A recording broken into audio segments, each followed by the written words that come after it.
Bismillahirrahmanirrahim. Assalamualaikum warahmatullahi wabarakatuh. Bapak Ibu, kita ganti untuk panggilan di LLC ini. Biasanya kita panggil dengan sebutan Abang, None, Mbak, atau Mas ya. Jadi tidak Bapak dan Ibu kembali seperti biasanya. Terima kasih atas kehadiran Mas, Mbak, Abang, None sekalian yang sudah hadir pada malam hari ini guna mengikuti bincang santai LLC Talk ya, yang kita akan mulai hingga pukul 9.30 waktu Indonesia Barat. Jadi Abang None yang berada di luar Jabodetabek ataupun WIB, ya, silakan disesuaikan waktunya masing-masing. Terima kasih atas kehadirannya. Semoga Bang None semua dalam keadaan sehat walafiat, sukses dan bahagia. Perkenalkan kembali dengan saya Ace selaku moderator LLC Talk pada malam hari ini.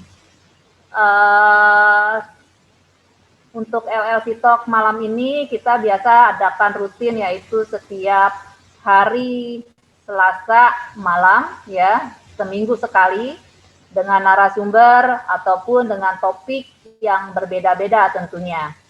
Dan semoga juga hari ini kita mendapatkan manfaat dari materi yang akan dipersembahkan atau yang akan dibawakan oleh langsung pembina LLC kita, yaitu Dr. Edi Iskandar ya, dengan judulnya yang bertemakan You Are the Placebo.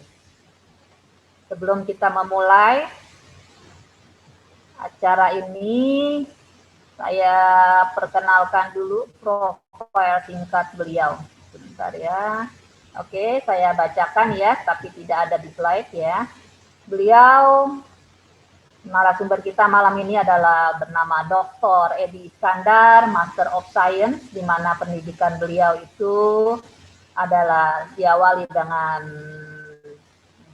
sarjana beliau D3 jurusan Teknik Mesin Polri, S1 di Enghons untuk jurusan Teknik Mesin dari UK, S2 Master of Science jurusan Sistem Manufacturing dan Manajemen dari UK, dan terakhir adalah S3 beliau PhD Doktor di bidang jurusan Manajemen dari USA. Beliau pengalaman beliau adalah sebagai dosen teknik mesin di ITB, senior saintis BPPT Teknologi, dosen otomasi dan simulasi di Fakultas Teknik Industri Universitas Trisakti, dan juga sebagai ketua STT Texmaco ya, dan residen manajer Texmaco Mekatronik Otomasi di Singapura. Dan sekarang ini beliau sebagai CEO CPM Consulting di bidang SDM, Sistem Manufacture dan Manajemen. Beliau juga founder dari IFP Center Indonesia, Barkah Wakaf Internasional, dan juga sebagai The Foundation dan Universal Social Economic Foundation dari UNISOL. Beliau juga sekarang sebagai dosen pasca sarjana di beberapa universitas, sebagai Chairman ICEP ya, International Community for EFI Practitioner, yang biasanya kita adakan juga dari ICEP ini adalah Icon Talk. Icon Talk ini diadakan setiap hari Senin dan Rabu ya, Senin malam dan Rabu siang. Ya, itu dengan berbagai narasumber dan berbagai juga judul tema yang berbeda-beda. Dan beliau juga sebagai founder beberapa asosiasi lainnya, termasuk LLC ya, Life Learning Club pada malam ini yang kita akan dengarkan pemaparan beliau. Demikian profil singkat beliau. Tanpa memperpanjang waktu, kita persilakan Abang Edi untuk memulai pemaparannya. Ya, terima kasih. Silakan Bang Edi, sudah ada di tengah-tengah kita. Terima kasih Abang None semuanya. Silakan tetap semangat hingga malam nanti sambil yang tahu IFI tapping, kita tapping biar tetap melek matanya ya, Dr. Erni. biar terus melek nih ya, biar kita segar-segar terus ya. Oke, terima kasih. Assalamualaikum warahmatullahi wabarakatuh semuanya. Tetap semangat. Silakan Bang Edi. Baik, ya. Terima kasih Ibu Ajat. Ya. Gimana suara saya bagus ya, insya Allah ya. Baik, kakak adik, abang none, sahabat LLC, senang sekali bisa berjumpa lagi. Ini saya lihat sudah banyak sekali yang hadir ya. Ada yang jarang hadir tapi hadir malam ini ya, Masya Allah. Ini Dr. Erni udah lama nggak muncul ya. Kemudian Mbak Fiona juga ya. Ini juga ada juga Bu Fas dari Malaysia udah lama nggak muncul ya. Alhamdulillah. Jadi gini. Sahabat LLC, kita mulai saja karena materinya cukup padat ya, karena nanti kita lebih banyak nanti tanya jawab juga agar lebih jelas. Baik, kita mulai dengan basmalah. Bismillahirrahmanirrahim. Assalamualaikum warahmatullahi wabarakatuh. Selamat malam dan salam sejahtera buat kita semua. Sahabat LLC yang berbahagia, saya doakan agar senantiasa kita sehat, sukses, dan bahagia. Jadi izinkan saya malam ini itu sedikit ya berkisah ataupun coba menuturkan latar belakang yang selama ini mungkin bagi yang sudah pernah belajar EFT ya, itu kenapa terjadi kesembuhan ya kepada tubuh klien kita ataupun bagi kalangan dokter kepada pasien mereka ya. Karena di dalam salah satu bukunya Dr. Joe Dispenza itu menulis namanya You Are the Placebo. Jadi sebenarnya ini ingin lama saya sharing, tapi ya karena kita memang berbagi-bagi tugas ya, terkadang saya dapat giliran, kadang yang lain. Nah ini saya akan sampaikan ya, You Are the Placebo. Jadi nanti saya akan bicara sekitaran 45 sampai 1 jam, setelah itu kita tanya jawab. Semoga nanti slide-nya dibagikan ya oleh admin. Baik, sahabat LLC yang berbahagia, ini slide yang akan kita diskusikan malam ini ya. Iya, jadi ini slide yang menurut saya sederhana, tetapi dia masih belum muncul ya. Alhamdulillah, sudah muncul. Ya. Jadi kalau kita bicara You Are the Placebo, terkadang tiba-tiba kita bertanya-tanya ya, kenapa Anda placebo? Padahal ini judul bukunya ya dari Dr. Joe. Jadi saya sendiri ketika membaca buku ini itu sangat terkesan ya. Sangat terkesannya kenapa? Karena beliau ini luar biasa. Beliau menulis ini bukan dari suatu yang disifatkan khayalan, tapi dari suatu perjalanan panjang ya, yang akhirnya beliau sekarang ini banyak sekali training yang dia buat hampir di beberapa negara di dunia, dan betul-betul pendekatan yang beliau lakukan itu banyak sesuatu yang menurut saya miracle ya, yang dikatakan miracle itu mukjizat terjadi. Karena apa? Ada orang yang telinganya kita istilahkan tuli ya, ataupun tunarungu, itu bisa mendengar ya, yang buta bisa melihat. Nah ini menurut saya luar biasa ya. Jadi selama ini saya simpan diskusi ini karena agar ini menjadi suatu yang cukup menarik ketika suatu saat kita diskusikan. Tapi sebenarnya sebagian Bapak Ibu sudah memahaminya, namun apabila belum membaca buku ini mungkin kurang lengkap ya.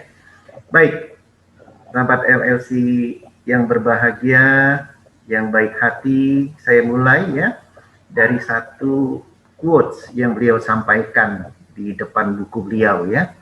Dia katakan You are the placebo ya. Jadi istilah You are the placebo ini memang menjadi satu istilah yang keren ya di kalangan teman-teman yang bicara di quantum apa istilahnya, quantum medicine ya, pendekatan secara body mind medicine. Jadi di sini dikatakan You are the placebo is the instruction manual ya. Jadi apabila kita memahami konsep You are the placebo ini, maka ini menjadi buku resep ya. Buku resep bagaimana kita bisa membuat tubuh kita, ya, miracles, ya, tubuh kita itu menjadi ada satu keajaiban. Apakah itu bisa masalah kesehatan, bisa juga masalah kehidupan. Karena banyak sekali kasus-kasus yang beliau tangani, bahkan beliau sendiri dengan pendekatan-pendekatan yang beliau lakukan dipanggil ya oleh perusahaan-perusahaan korporasi terkenal di Amerika dan berbagai penjuru negara lainnya, karena memang beliau bicara dengan data dan fakta based on research, ya. Jadi dari hasil research. Jadi bukan sesuatu yang dikatakan hanya isapan jempol, ya, janji-janji kosong. Nah, dia katakan apa? It's simply magnificent, ya. Jadi luar biasa kalau kita memahami what the placebo ini. This may be the only prescription you'll ever require. Jadi kalau kita di tengah suasana COVID ini, kalau kita memahami konsep ini, insya Allah dia bilang apa? Inilah resep, ya, yang hanya Anda perlukan dalam hidup. Ya, jadi kalau kita lihat kata-kata beliau ini luar biasa ya, sahabat LLC, ya. Baik, kita lanjut saja. Jadi nanti agar pembicaraan kita punya sistematika yang baik, saya bagi menjadi 5 subtopik dari You Are the Placebo ini. Pertama, bagaimana the new you, karena terjadi suatu transformasi, ya, bahwa pendekatan dari yang dikatakan Joe ini, kita melakukan transformasi diri, sahabat LLC. Tapi nanti prosesnya akan dijelaskan. Nah, kemudian bagian dari ilmu ini tentu di backup dengan ilmu-ilmu yang dia pelajari, baik itu teori epigenetika, ya, kemudian psikoneuroimunologi, psikoterapi, ya, termasuklah pendekatan-pendekatan yang dikatakan neuroscience, ya, kemudian ada lagi bioscience, banyak sekali. Jadi kalau saya lihat latar belakang beliau, walaupun awalnya beliau ini adalah seorang chiropraktik, tetapi pembelajaran beliau sangat detail sehingga ketika beliau melakukan kajian itu memang bekerja sama dengan banyak universitas dan hasil apa yang dia lakukan itu memang dia rekam, terdokumentasi dengan baik. Bahkan kalau kita buka bukunya itu bagaimana gambaran, ya, dia menggunakan bagaimana imaging ataupun gambaran otak before and after itu terrecord dengan baik, ya, dari setiap pasien beliau. Kemudian juga ada satu pendekatan yang sangat luar biasa ketika bicara the new you ini, dia menggunakan mental rehearsal. Jadi bagaimana menggunakan mental picture. Jadi ketika kita bicara the new you, menjadi Anda yang baru, itu meninggalkan konsep lama, ya, di mana diri dia yang dulu itu berubah menjadi diri dia yang diinginkan. Dan salah satu kajian yang dia sampaikan, ya, kenapa secara energi itu bisa berubah, karena ada gratitude, ya, rasa syukur yang dalam. Dan selalu dia bicarakan tentang teori yang dia kerjasama dengan Harvard Institute, yang mungkin pernah saya sampaikan juga di salah satu talk saya di forum ini, yaitu tentang teori yang dikatakan resonansi ataupun juga dikatakan coherence, ya. Nah, di sini dia jelaskan begitu detail sehingga ketika perubahan itu bisa terjadi luar biasa, ada yang dalam hitungan menit, ada yang dalam hitungan hari, ada yang dalam hitungan bulan, itu tergantung dari masing-masing orang tersebut menyadari, ya, bagaimana dia bisa melakukan transformasi itu. Namun berita bagusnya sahabat LLC, beliau mengatakan kita harus optimis, ya, karena apa yang beliau sampaikan di sini itu lebih seperti halnya suatu model, suatu cara, suatu teknik, ataupun seperti selalu saya simplifikasi, ini seperti resep masakan, ya. Kalau kita misalnya belajar memasak nasi goreng, maka semakin kita sering coba, maka masakannya semakin enak. Nah, inilah yang beliau hibur kita bahwa memang bagi yang belum biasa dengan berbagai terminologi mungkin agak bingung, tapi bagi yang sudah biasa, apalagi yang selalu ikut acara ICON dan LLC, terminologi ini semakin lama semakin difahami, ya, sahabat LLC. Baik, kemudian saya teruskan. Perhatikan sahabat LLC. Ini ketika kita buka buku ini, ya, itu pertama kali yang sangat membuat kita merasa betul-betul yakin dan ingin terus meneruskan buku ini, itu ketika dia bercerita bahwa di tahun 1986, ketika usianya masih 23 tahun ya, waktu itu dia sebagai katakanlah orang yang fresh graduate ya untuk bidang chiropraktik ya. Tetapi karena beliau ini seorang olahragawan, beliau ikut suatu kegiatan yang dikatakan triathlon ya, itu suatu sport apabila kita melakukan berbagai aktivitas ya. Ada renangnya, ada larinya, ada sepedanya. Nah, inilah yang dikatakan triathlon. Yang beliau kisahkan di sini, sahabat LLC, itu ketika beliau setelah renang, itu beliau naik sepeda, ya. Jadi lombanya itu pada saat bersepeda. Nah, ketika bersepeda inilah beliau terjatuh, ya, beliau terjatuh di tahun 1986 itu di Southern California di bulan April. Apa yang terjadi, sahabat LLC? 6 bagian tulang belakangnya terjadi fractures, ya, terjadi keretakan, tapi tidak sampai hancur, ya, dan terjadi compression, ya. Jadi compression itu artinya sudah tidak sebenarnya lagi, itu sudah tertumpuk-tumpuk, ya. Itu torak mana saja, itu torak 8, 9, 10, 11, 12, dan lumbar 1.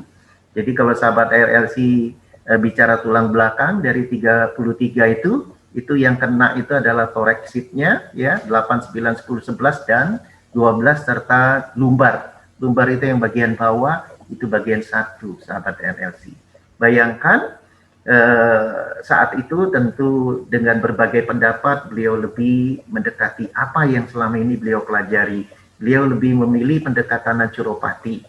Beliau tidak mau dioperasi, karena kalau dioperasi dipasang besi, maka beliau akan merasa itu tidak akan menjadikan kebaikan bagi beliau. Sehingga beliau sendiri yang waktu itu sudah menulis buku ya, bagaimana evolving mind, bagaimana proses berpikir manusia itu bisa merubah ya, merubah apa yang dia inginkan, sehingga disinilah dia katakan mulai saat ini katanya, saya akan buktikan apa yang saya tulis, ya. Jadi setelah dia mengalami peristiwa itu, dia tidak mau dilakukan secara konvensional, tulangnya dioperasi digunakan besi gitu ya. Dia ingin lakukan bagaimana selama ini yang dia pelajari tentang neuroscience ya, bahwa dari pola pikir ya akan membentuk apa yang dikatakan sinapsis, gabungan neuron ya. Dari gabungan neuron ini sesuai dengan pelajaran epigenetika, bahwa setiap sel akan terjadi perubahan sesuai dengan yang dia pikirkan, dan itu betul-betul dia latih, sahabat LLC. Dan dalam bukunya dia tulis tidak lama ya, hanya 9,5 minggu ya. Jadi kalau kita bicara 9,5 minggu itu kira-kira 2 bulan ya.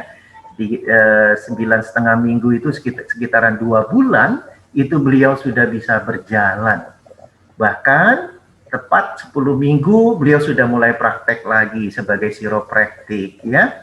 Di minggu 11 beliau sudah mulai memperbaiki otot-ototnya dengan angkat besi dan seterusnya. Jadi kalau kita baca kisah ini kita jadi penasaran ya. Sebenarnya beliau ini memberikan resep seperti apa sih gitu ya. Nah, inilah yang bagi saya memperkuat saya dalam pembelajaran EFT. Dan inilah yang saya pilah-pilah ketika dalam penjelasan kadang-kadang saya munculkan. Tapi malam ini betul-betul seluruh buku kita coba kemas ya, menjadi sesuatu presentasi yang cukup singkat tetapi cukup jelas ya. Baik sahabat LLC, sekarang karena judulnya placebo ya, tentu kita akan bertanya-tanya ya. Sebagian besar mungkin sudah mengenal istilah placebo, tapi mungkin ada juga yang belum begitu paham. Makanya ini saya coba menceritakan beberapa kisah yang memang ditulis di buku beliau. Sebenarnya banyak sekali kisah-kisah ini, dan sebagian besar juga research ya dari teman-teman beliau ataupun pendahulu. Ini yang menurut saya luar biasa ya. Yang pertama saya buka kisah dari Sam Londe ya. Jadi Sam Londe ini dikisahkan beliau ini adalah seorang yang hidupnya sebenarnya sudah pensiun ya, jadi sudah tua gitu ya. dan ini terjadi di daerah Sindui sekitaran di awal tahun 70 ya.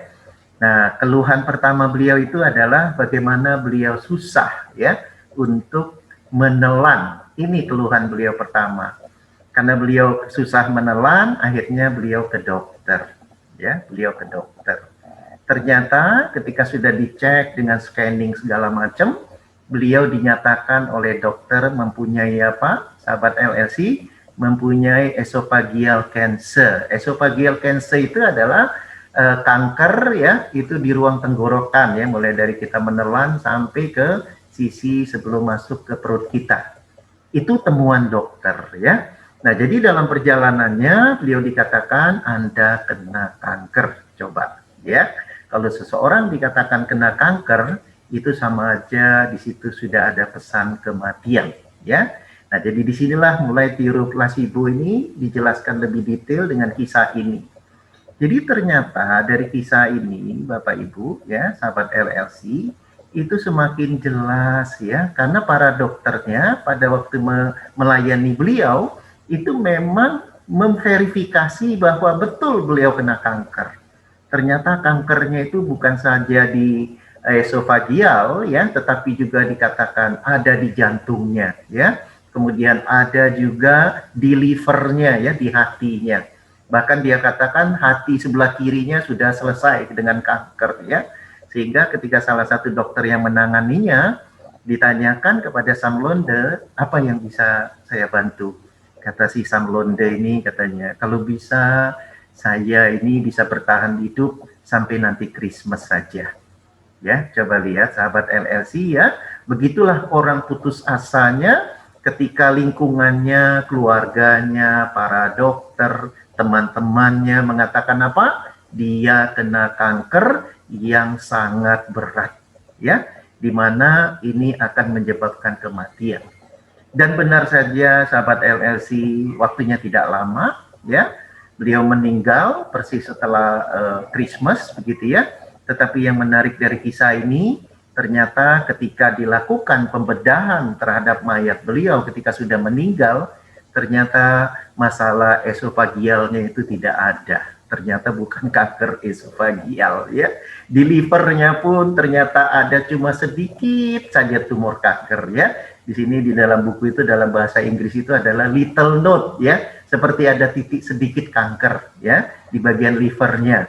Kemudian kalau dikatakan di lungnya, di parunya memang ada, tapi kankernya juga sedikit ya. Jadi tidak sebesar yang digambarkan oleh para dokter ataupun yang digambarkan oleh para tetangga ataupun keluarganya, bahwa harapan hidupnya itu sangat kecil.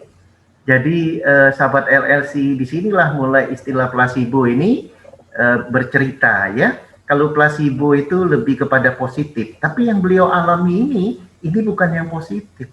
Ini adalah negatif yang diistilahkan nocebo. Nanti kita bicara yang positifnya ya. Kemudian kisah kedua juga terjadi hampir sama tragisnya ya. Tetapi tragis yang kedua ini terselamatkan. Perhatikan, kisah yang kedua ini seorang yang baru tamat ya. Berusia 26 tahun ya. Namanya Fred Mason, jadi bukan nama sebenarnya. Dia depresi. Karena apa? Kalau di Indonesia itu istilahnya putus cinta ya. Putus cinta, kemudian beliau diberi obat antidepresan ya. Diberi obat antidepresan. Jadi orang yang putus cinta biasanya dia depresi ya, dikasihlah obat antidepresan. Singkatnya begitu sahabat. Nah, belakangan setelah dia meminum obat itu ternyata tidak begitu terjadi kesembuhan ya. Sehingga beliau menelpon lagi, coba siapa tahu bisa menghibur kepada istilahnya girlfriend ya. Girlfriend itu teman baik wanita dia, bahwa kondisi dia seperti itu. Tapi apa yang terjadi sahabat LLC? Ketika dia menelpon tetap aja ya girlfriendnya memberikan reaksi yang tidak baik ya, sehingga dia semakin terpuruk ya, dan memutuskan kalau gitu saya mati aja. Nah, dengan dia memutuskan dia mati aja, tinggal ada beberapa tablet ya di botol antidepresan itu. Memang di situ dijelaskan ada sekitaran 21 tablet ya. Semua dia minum tablet itu. dan dia pingsan, ya sahabat LLC, setelah dibawa ke rumah sakit dilakukan pertolongan, ternyata semua dokter mengatakan alhamdulillah dia tidak apa-apa, ya kan? Padahal kalau dari hitung-hitungan secara medis maka ini bisa meninggal karena apa? Dosisnya sudah overdosis. Tetapi apa yang terjadi, sahabat LLC? Ternyata antidepresan yang dia minum itu adalah trial, ya, trial dari produk yang dikatakan placebo. Jadi di kalangan kedokteran, sahabat LLC, itu ada obat itu yang sebenarnya isinya bisa saja cuma vitamin. Jadi bukan konten dari zat kimia, misalnya tadi untuk antidepresan, ya, itu betul-betul antidepresan, tidak. Itu tidak ada, ibaratnya cuma vitamin doang. Jadi wajar aja si Fred ini ya tidak sampai mati, ya. Artinya apa? Sahabat LLC, kisah ini menggambarkan bahwa disinilah suatu placebo itu. Ada orang yang apabila dia secara placebo, dia apa istilahnya tuh, terobsesi ataupun terkondisi ataupun tersugesti, ya, terhadap apa yang dia pikirkan, maka sebenarnya itu yang akan terjadi. Nah, tadi diceritakan ternyata tidak membaik. Karena apa? Dia dengan produk placebo ini, karena dia pikirannya masih mikirin girlfriend-nya, tidak terjadi perbaikan. Tetapi yang dikisahkan ini bukan persoalan terjadi perbaikannya, tetapi ketika pil sebanyak 21 itu diminum, ya dia tidak apa-apa karena obatnya kosong, ya, alias bukan ada antidepresan yang sebenarnya. Itu adalah produk yang dikatakan produk-produk placebo, ya. Begitu sahabat LLC. Kemudian saya lanjutkan lagi, ya, menariknya tentang placebo ini. Di sini juga ini menurut saya luar biasa, ya, kajian ini, ya. Karena kajian ini terkadang kalau kita tidak telaah secara benar dan tidak kita pahami, kita pikir mungkin bohongan, ya. Tapi karena ini by research, ya, jadi kita harus percaya. Kalau by research itu memang ada pembiayaan khusus, kemudian partisipan ataupun sebagai orang yang digunakan untuk research pun juga memahami bahwa ini adalah bagian dari project research. Singkatnya ini adalah di tahun 96, sahabat LLC. Ada seorang dokter yang dikatakan Bruce Moseley, ya, dia adalah seorang dokter surgeon itu seorang dokter bedah untuk ortopedi, itu di Baylor College Medicine, ya. Beliau ini melakukan penelitian, ya, dan penelitiannya ini sudah disebar, ya, kalau kita baca jurnalnya sudah keluar, ya. Dia melakukan apa? Dia melakukan pembedahan terhadap 10 volunteer, ya, kepada orang yang persoalan punya tulang, ya, punya masalah kepada tulang, ya. Ortopedik itu adalah masalah tulang, ya. Di sini dikatakan apa? Orang yang susah jalan. Biasanya persoalan orang susah jalan itu masalahnya ada di dengkul, ya. Ada permasalahan di dengkul. Nah, di dalam kajian yang ditulis di sini dan juga menjadi satu jurnal, ya, bahwa dari 10 orang ini, sahabat LLC, itu hanya 2 yang betul-betul dilakukan proses operasi seperti apa adanya. Artinya kalau misalnya dioperasi, ya, dengkulnya, maka yang betul-betul dilakukan proses operasi murni itu hanya 2 orang. Ya, hanya 2 orang. 3 orangnya, ya, itu memang betul, ya, disayat kulitnya, kemudian sampai ke daging dibuka gitu. Itu hanya disiram cairan-cairan, ya, yang memberikan agar bagian dengkulnya itu terjadi pembersihan. Itu yang kedua, ya. Jadi untuk 3 orang. Dan yang 5, ini menariknya, ya, yang 5 walaupun dikatakan kepada mereka bahwa mereka itu dioperasi, ternyata mereka hanya di black, ya, hanya dibelah sampai ke daging, kemudian dijahit ulang, ya, dijahit ulang. Ya, kalau misalnya sahabat LSI memahami apa yang saya sampaikan, maka ke-10 itu sebenarnya, ya, karena mereka memahami, mereka dioperasi dengan baik oleh dokter yang luar biasa terkenal, ya, dan mereka dinyatakan sembuh setelah operasi ke-10-10-nya. Padahal mereka tidak tahu kalau hanya 2 orang yang operasi, sebenarnya 3 hanya dibersihkan saja dan 5 hanya dibikin luka kemudian dijahit lagi, sahabat LLC. Nah, inilah menariknya cerita tentang placebo ini ya. Banyak juga kajian-kajian yang selama ini kita kenal dari Pavlov ya, bagaimana seekor anjing ya, setelah dia diberikan makanan kemudian didengarkan suara, maka ketika makanan itu tidak diberikan tapi suara diberi, maka anjing itu pun sudah mengeluarkan liurnya. Karena apa? Efek dari placebo tadi ya, bahwa sistem otaknya sudah merekam semua peristiwa itu, maka ketika dijadikan suatu tiruan yang sifatnya artifisial, dan anjing itu pun tetap ya. Bahkan kalau kita baca lagi kisah di buku ini banyak sekali. Yang menarik lagi adalah kisah di Perang Dunia Kedua, sahabat LLC ya. Kisah di Perang Dunia Kedua itu apa? Yang namanya perang ya, ketika luka itu sakitnya betul-betul luar biasa, sahabat LLC. Singkatnya, ternyata pada habis Perang Dunia Kedua itu pasukan Amerika itu banyak yang terluka. Sehingga para dokter ya dan perawat itu menyuntikkan morfin ya untuk menghilangkan apa? Rasa sakit. Ternyata pada waktu itu morfinnya kehabisan, sahabat. Ya, bayangkan saja morfinnya kehabisan ya. Singkatnya, seorang perawat ngambil inisiatif, dia minta izin sama dokter, udah ini saya isi aja dengan garam ya. Garam itu dalam bahasa Inggris untuk pengobatan itu dikatakan salin ya. Dikasih salin, garam gitu ya.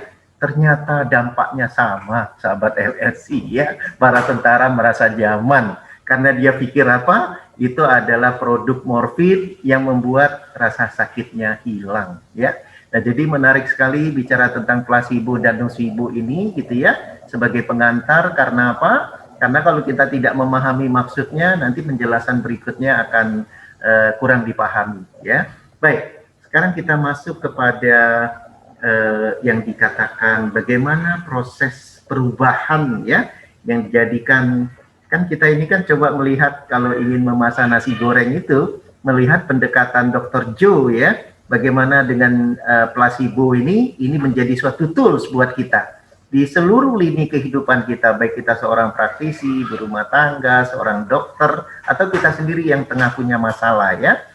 Jadi beliau menjelaskan apa? Untuk menjadi the new you ya, merubah paradigma kita ya terhadap permasalahan-permasalahan kita, maka dia katakan apa? Ada 3 tahapan, sahabat LLC. 1, conditioning ya. Jadi conditioning itu adalah kita harus mengkondisikan ya pada kondisi ke saat ini ya. Jadi kita tidak lagi mengkondisikan ke masa lalu. Karena apa? Kebanyakan ya menurut beliau kalau kita lagi ya menghadapi masalah, kita memproyeksikan masalah kita. Sehingga itu yang akan membuat tubuh kita tidak akan pernah berubah. Jadi yang awal harus dilakukan adalah conditioning ya. Conditioning terhadap apa? Memberikan stimulus apa yang kita inginkan ya. Jadi memberikan stimulus apa yang kita inginkan. Kemudian tentu keinginan itu kita harapkan dengan saat ya. Dengan sangat artinya apa? Kita berproses dengan cara pikir kita, nanti kita jelaskan juga bagaimana konsep dari neuroscience-nya ya. Agar apa? Agar terjadi apa yang dikatakan stimulus ya, yang dilakukan berkali-kali dan sehingga responnya sudah terbentuk ya. Dan terakhir ya, yang dikatakan meaning ya, itu ketika stimulus dan conditioning itu sudah selesai, maka dia sudah menjadi efek placebo di sana ya. Jadi dia sudah mendapatkan efek placebo. Apabila digambarkan apa yang saya jelaskan ini seperti ini. Jadi ketika kita ya, nanti kan saya jelaskan langkah-langkahnya ya, untuk menjadi the new you, melakukan perubahan terhadap apa yang kita inginkan ya, itu kita beri stimulus dulu. Ya, stimulusnya itu tentu berangkat dari suatu keyakinan yang sangat dalam. Walaupun beliau tidak meng-quote bahwa apa yang dia lakukan ini dari buku mana, tapi yang kita alhamdulillah suka baca ya. Saya tahu ini dia mengambil dari buku mana ya. Jadi betul-betul yang dia sampaikan di sini seperti polanya kalau kita membaca buku tentang Law of Attraction ya. Law of Attraction itu kan adalah apapun yang kita inginkan ya, itu kita gambarkan ya. Kita gambarkan, disinilah yang dikatakan conditioning. You ask, Anda minta gitu ya. Nah, minta ini dengan conditioning, ya kan? Nah, kemudian ketika kita lakukan secara berulang, artinya kita lakukan permintaan itu tidak sekali, berulang kali, ya. Nah, itu akan membuat apa yang dikatakan belief, ya, keyakinan bahwa itu akan terjadi. Ketika itu sudah terjadi, berapa kali kita ulang, harapannya sudah terjadi apa yang dikatakan placebo effect, ya. Nah, jadi ini akan kita jelaskan lagi bagaimana teori yang dikatakan epigenetika ataupun neuroscience dari neuroplasticity itu menguatkan secara know-how-nya. Ini lebih bagaimana dia melakukan suatu pendekatan bahwa ini loh mudahnya ya. Ibaratnya kalau di dalam bukunya Law of Attraction dikatakan ask, believe, maka kita akan terima, accept ya. Jadi kalau di teori itu, tapi di sini dia jelaskan dengan bahasa ya, karena beliau dari dunia medis ya, dia katakan bicara stimulus ya, psychological, kemudian respon and reward. Ini yang dia jelaskan sahabat LLC. Jadi tahapannya yang sederhana ini dulu ya. Nah, kemudian ini perlu ditekankan ya, bahwa ketika kita bicarakan tadi terjadi yang dikatakan placebo ya, artinya ketika stimulus itu sudah dilakukan berulang, maka terjadi placebo. Kita perlu mengenal apa sih anatomi placebo. Nah, di sini coba dijelaskan apa? Dijelaskan begini ya. Jadi kita, ini saya tidak bicara Bapak sahabat LLC, kita bisa saja kita itu adalah antara saya dan sahabat tapi apabila tidak juga nggak apa-apa. Secara umum ya, suka melakukan anatomi seperti ini. Kenapa anatominya seperti ini? Karena secara kajiannya ya, kita itu tiap hari itu muncul pikiran-pikiran ya, itu sampai 60.000 bahkan 70.000 per hari. Ya, per hari. Dan dikatakan di sini hampir 90% itu semua pikiran sama. Jadi kalau kita misalnya mulai dari hari Minggu sampai hari Sabtu, pikiran kita sama secara umum, bahkan 90%. Inilah anatomy of thought. Jadi kalau kita bicara efek placebo, kalau placebo itu adalah positif, maka nggak ada masalah. Tapi kalau placebo-nya itu adalah nocebo, sesuatu emosi negatif, maka itu yang menjadi masalah. Karena apa? Apa yang kita pikirkan terhadap realitas yang kita anggap benar, ya, dari pilihan-pilihan mulai bangun pagi sampai tidur lagi, itu akan ada kegiatan dan sikap dengan pengalaman yang sama dan dengan perasaan yang sama. Maka semua ini ya, kalau kita lihat flow ini ya, aliran ini menjadi all state of being ya. Pengertian being di sini ya sahabat LLC itu adalah pengalaman-pengalaman yang betul-betul dirasakan ya. Itulah yang diistilahkan being di sini ya.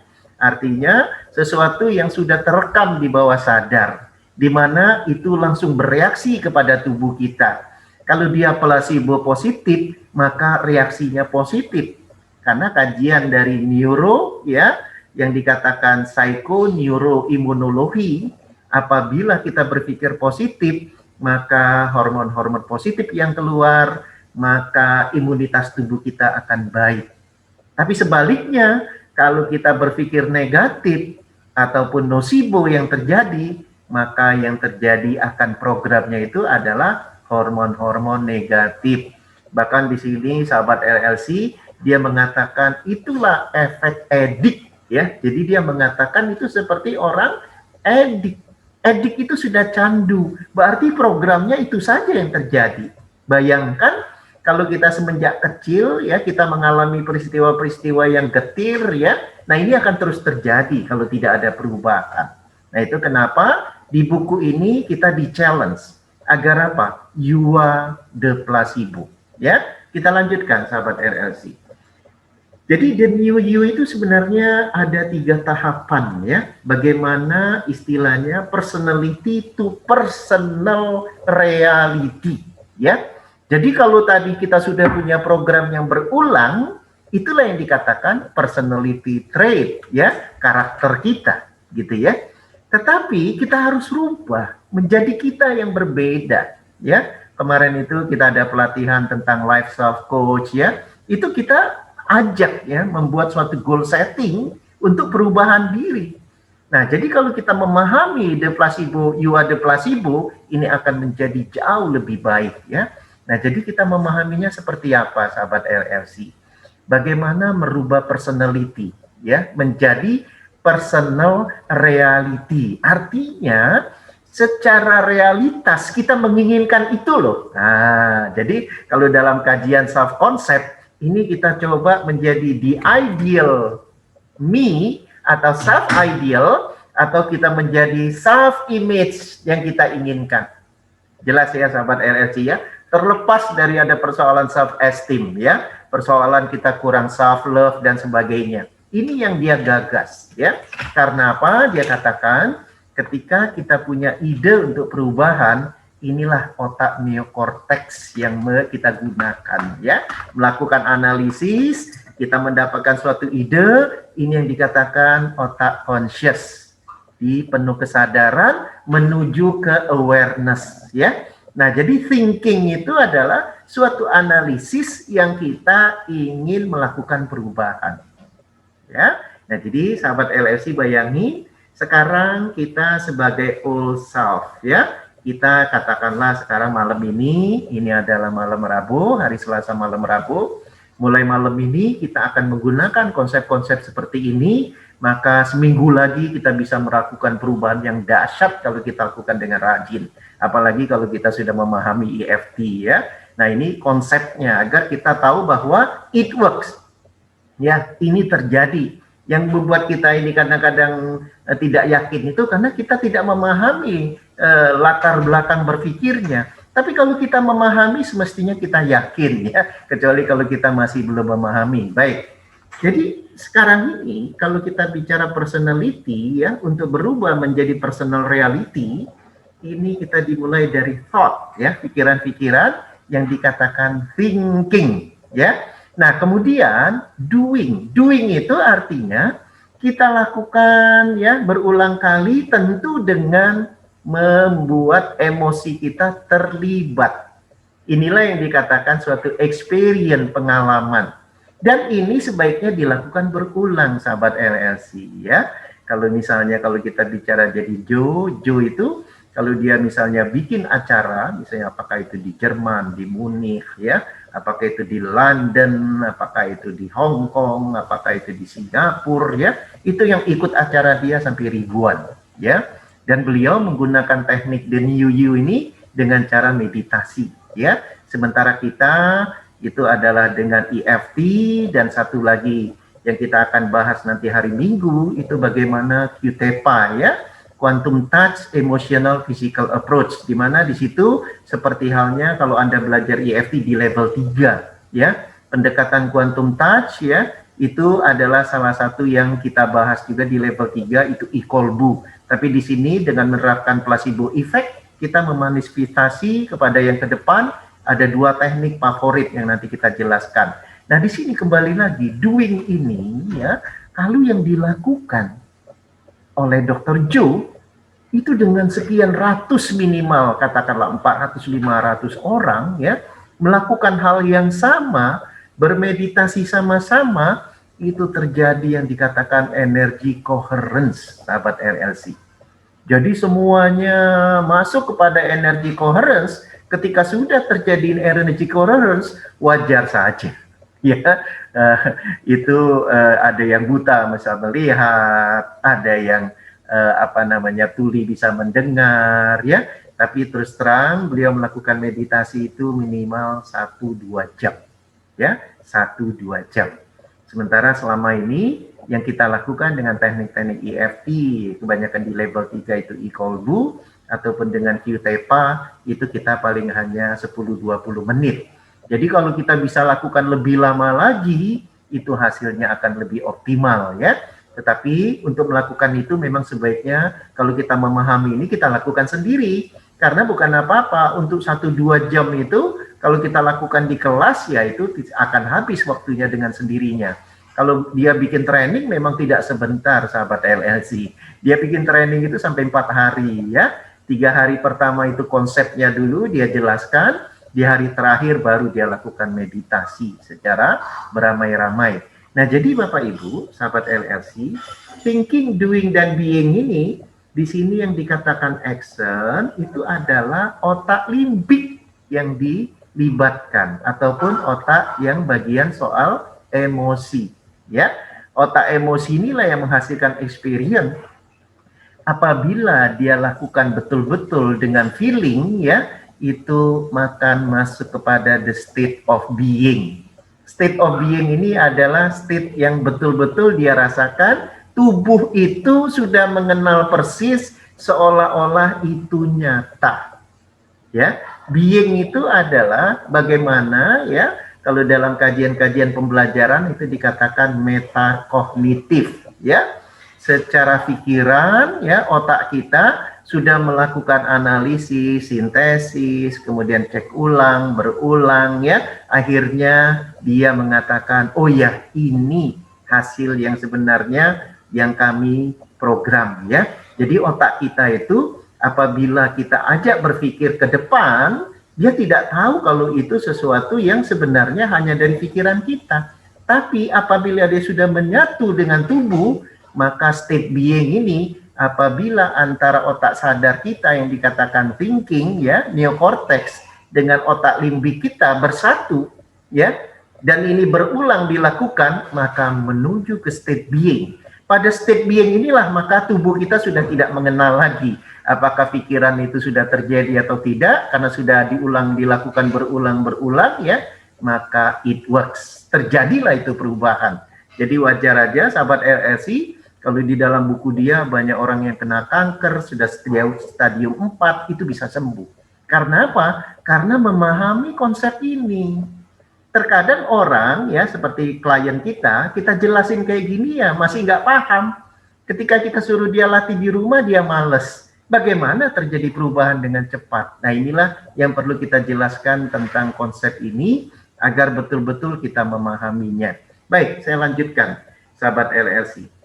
Nah, ketika kita kaji memang betul-betul dengan secara pengetahuan yang betul-betul sudah dilakukan research ya, itu sering juga saya amati itu yang dibawakan oleh Dr. Enda tentang neuroplasticity, seperti dijelaskan bahwa ya neuron-neuron di otak kita itu sebenarnya sudah tersedia ya, namun dia apabila tidak diajak berpikir maka dia tidak terjadi suatu yang dikatakan neuroplasticity ya, adanya antar neuron itu akan saling terhubung, dia selalunya ada gap. Ini yang dikatakan synaptic gap ya. Mereka punya network yang dari data itu memang ada yang mengatakan sampai 100 miliar ya. Walaupun saya sendiri banyak buku itu masih berbeda-beda, jadi saya sendiri tidak mengatakan tepatnya berapa begitu ya. Tapi kita coba lihat secara analisanya saja. Perhatikan, neural network ini ya, itu akan terjadi yang dikatakan penyambungan antar neuron apabila kita berpikir, thinking. Kita mendapatkan ide baru, maka dia mulai tersambung. Jelas ya? Ketika dia dilakukan berulang, maka penyambungannya akan semakin kuat. Ya, apalagi tadi dengan feeling, betul-betul dirasakan. Dirasakan seolah-olah itu sudah terjadi, ya. Apalagi nanti ada istilah gratitude, ya. Dirasakan dengan penuh syukur, ini luar biasa, sahabat LRC.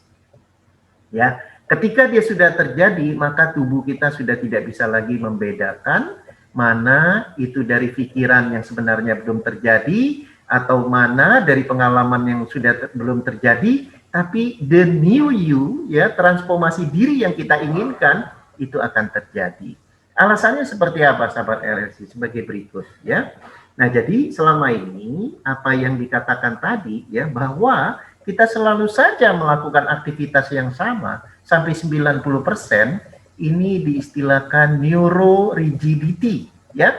Jadi sistem neuron kita di otak kita ya begitu saja kerjanya, tidak ada perubahan, ya. Makanya kalau dalam kajian-kajian secara umum kita dikatakan thinking in the box, ya. Semestinya kita melakukan perubahan atau yang dikatakan thinking out of the box. Inilah terjadi peristiwa neuroplasticity. Jadi kalau sekarang misalnya kita sakit hati gitu ya, maka kita ingin merubah bahwa oh itu masa lalu saya gitu ya, my old self ya, diri saya dahulu. Sekarang bagaimana menjadi pribadi yang senantiasa berbahagia, menghilangkan rasa sakit hati. Nah, disinilah yang dikatakan thinking out of the box, ya. Dalam kajian EFT, kita mulai menerima, ya, dengan memaafkan, kemudian kita memilih untuk kebaikan ke depan, dan kita yakin bahwa Sang Maha Kuasa akan memberikan kebaikan itu. Nah, inilah sebenarnya INC-nya, ya. Esensinya itu, inilah kalau di dalam kajian neuroscience, ini dikatakan neuroplasticity. Maka terjadi sambungan baru ya, dan di dalam kajian-kajian neurotransmitter ketika kita tadi sudah memaafkan, kita memilih untuk bahagia, maka semua hormon-hormon kebahagiaan inilah yang akan membuat tubuh kita lebih sehat ya. Itu biasa kalau kita bahas tentang bagaimana psikoneuroimunologi.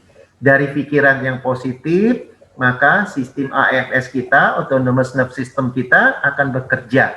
Ternyata kalau dalam kajian neuroplasticity, terjadi sambungan neuron yang baru. Jadi apabila kita thinking sesuatu yang baru, kemudian kita alami betul-betul secara berulang, ya, nah ini akan terjadi yang dikatakan penyambungan secara alami terus-menerus. Ini sudah menjadi apa yang dikatakan menuju ke being, ya, thinking, doing, being, ya. Baik, saya teruskan sahabat LLC. Yang jadi persoalan dia katakan memang itu tidak mudah ya bagi orang yang baru mulai melakukannya, ya. Ini yang dia istilahkan river of change, ya. Kita harus menyeberang suatu sungai, sungai apa? Sungai perubahan, ya.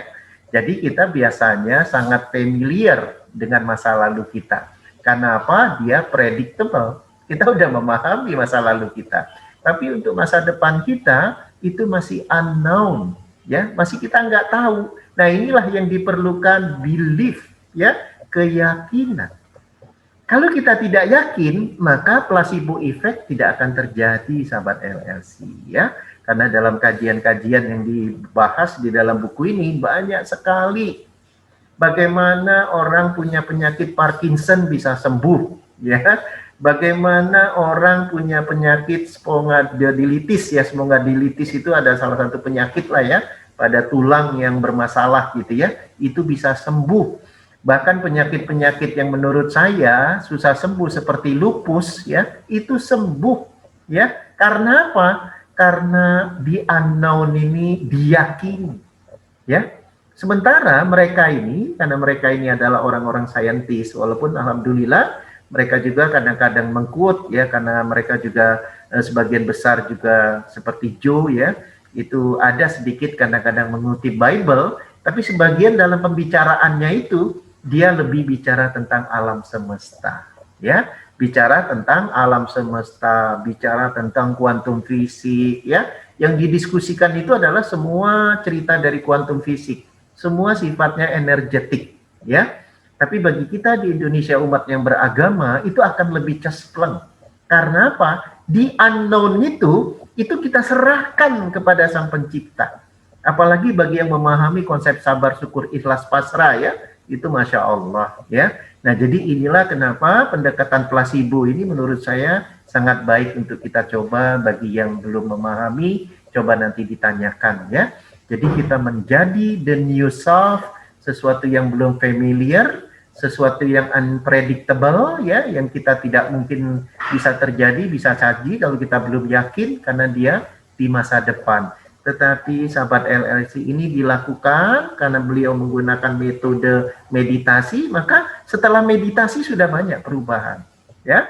Cuma kalau kita lihat dari beberapa teman-teman yang sudah ikut acara beliau, apalagi orang-orang yang punya nilai keagamaan yang baik, yang beliau pertanyakan tentang the unknown ya.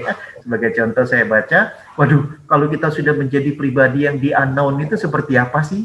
Sementara Bible tidak mengatakan demikian ya. Nah, jadi kembali lagi sahabat RLC, beruntungnya kita umat beragama di Indonesia ini, kita kembali kepada ketuhanan ya.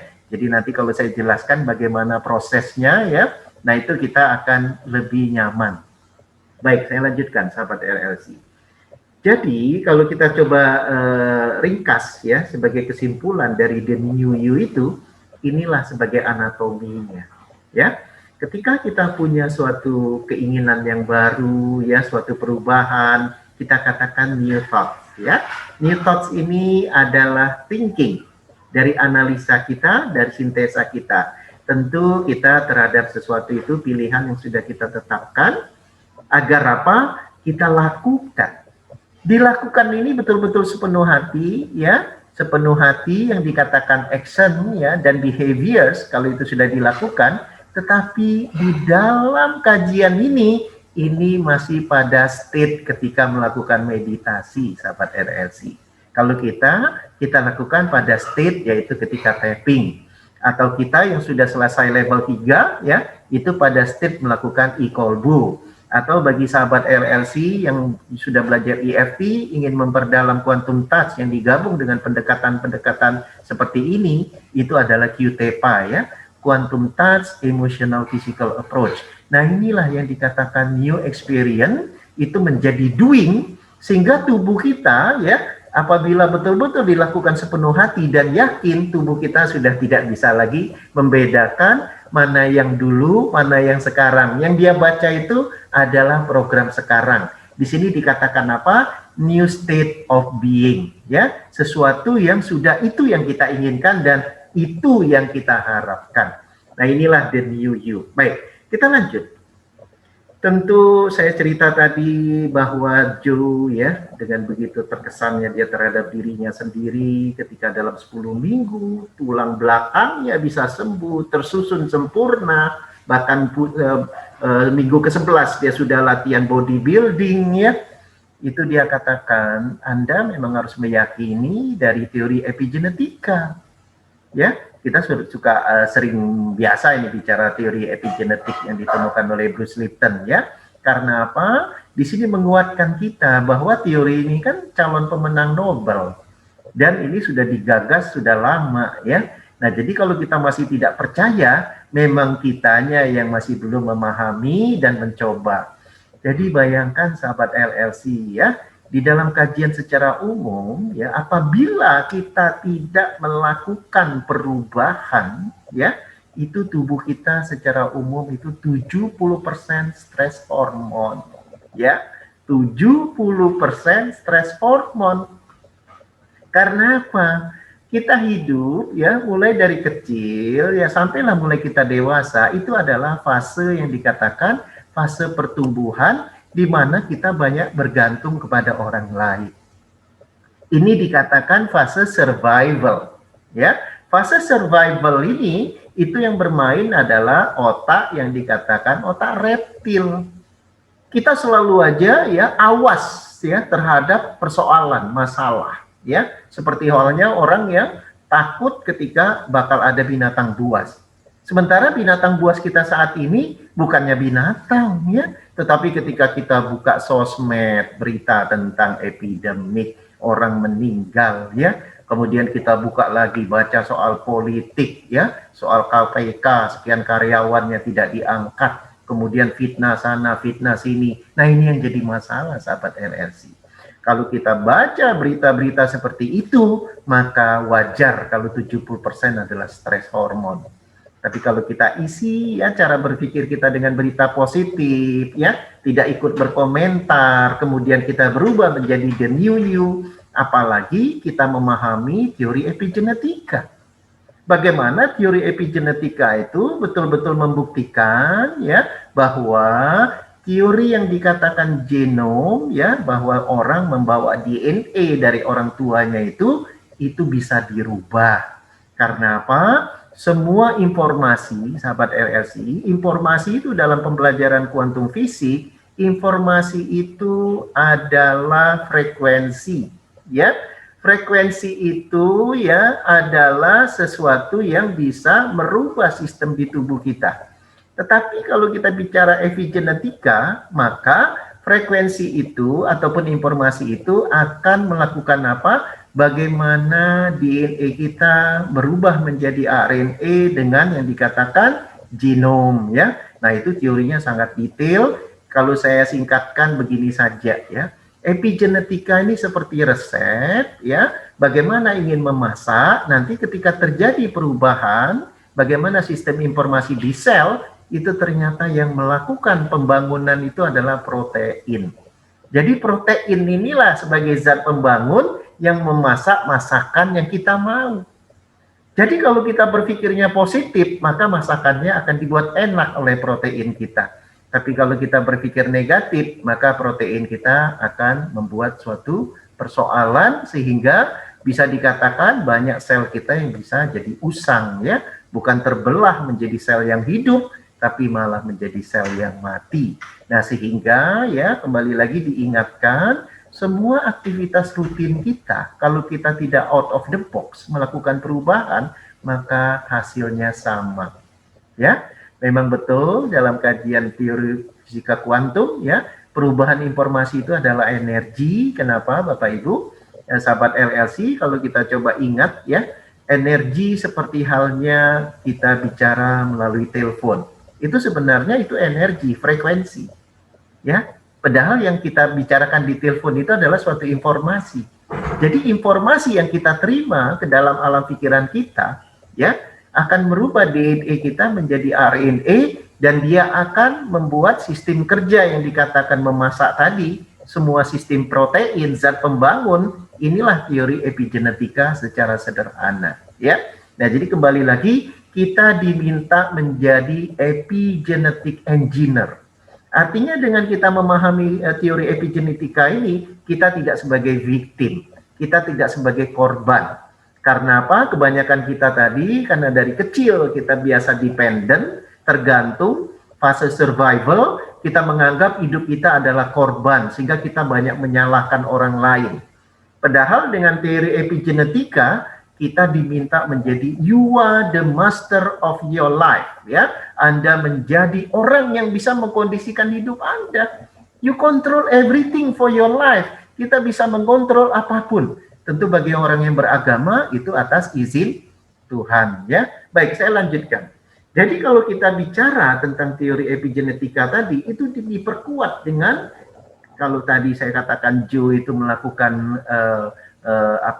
meditasi, inilah yang dilakukan secara langkah-langkahnya yang betul-betul diyakini sahabat LLC.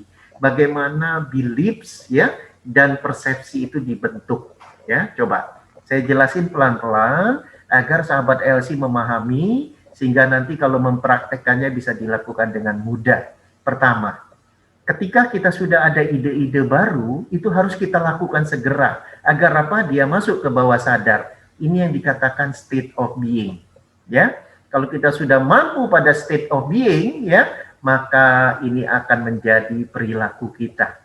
Ya, perilaku itu sudah dibayangkan, itu tidak terjadi, ya. Maka itu akan menjadi keyakinan kita. Apabila itu dilakukan terus-menerus, maka itu akan menjadi persepsi kita. Memang di dalam fakta kehidupan, ini bisa hanya berlaku dalam menit. Ya, ini bisa berlaku dalam jam. Ya, ini bisa berlaku dalam tahun. Ya, ini bisa berlaku dalam kehidupan. Nah, sekarang ini kalau kita balik, persepsi kita itu dibentuk seperti ini.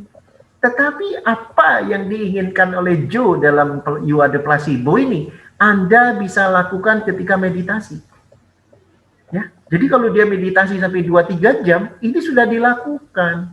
Itu kenapa terjadi perubahan yang dahsyat terjadi miracle ya.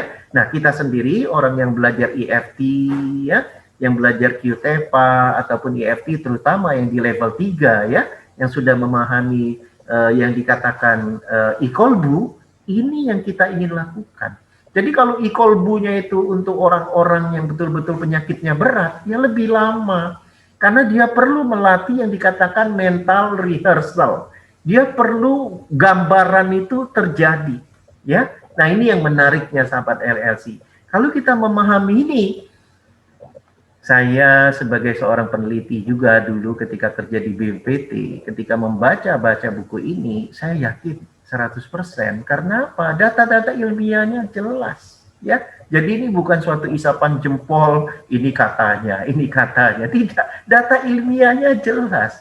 Ya, semua foto-foto before and after itu jelas, sahabat LLC. Jadi ini adalah bagaimana kalau kita punya persepsi itu adalah setelah itu menjadi belief. Kalau kita yakin itu benar, maka itu belief. Ya, jadi bagaimana belief dan persepsi itu kita bentuk, kita bisa lakukan pada saat sekarang.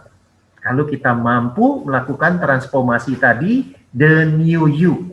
Kita memahami dari neuroscience, kita memahami dari psikoneuroimunologi, kita memahami dari yang dikatakan epigenetika. Sebenarnya banyak lagi teori yang lain yang dia munculkan, tapi bagi saya dari 3 itu sudah sangat cukup ya, sahabat LLC ya. Baik, saya teruskan.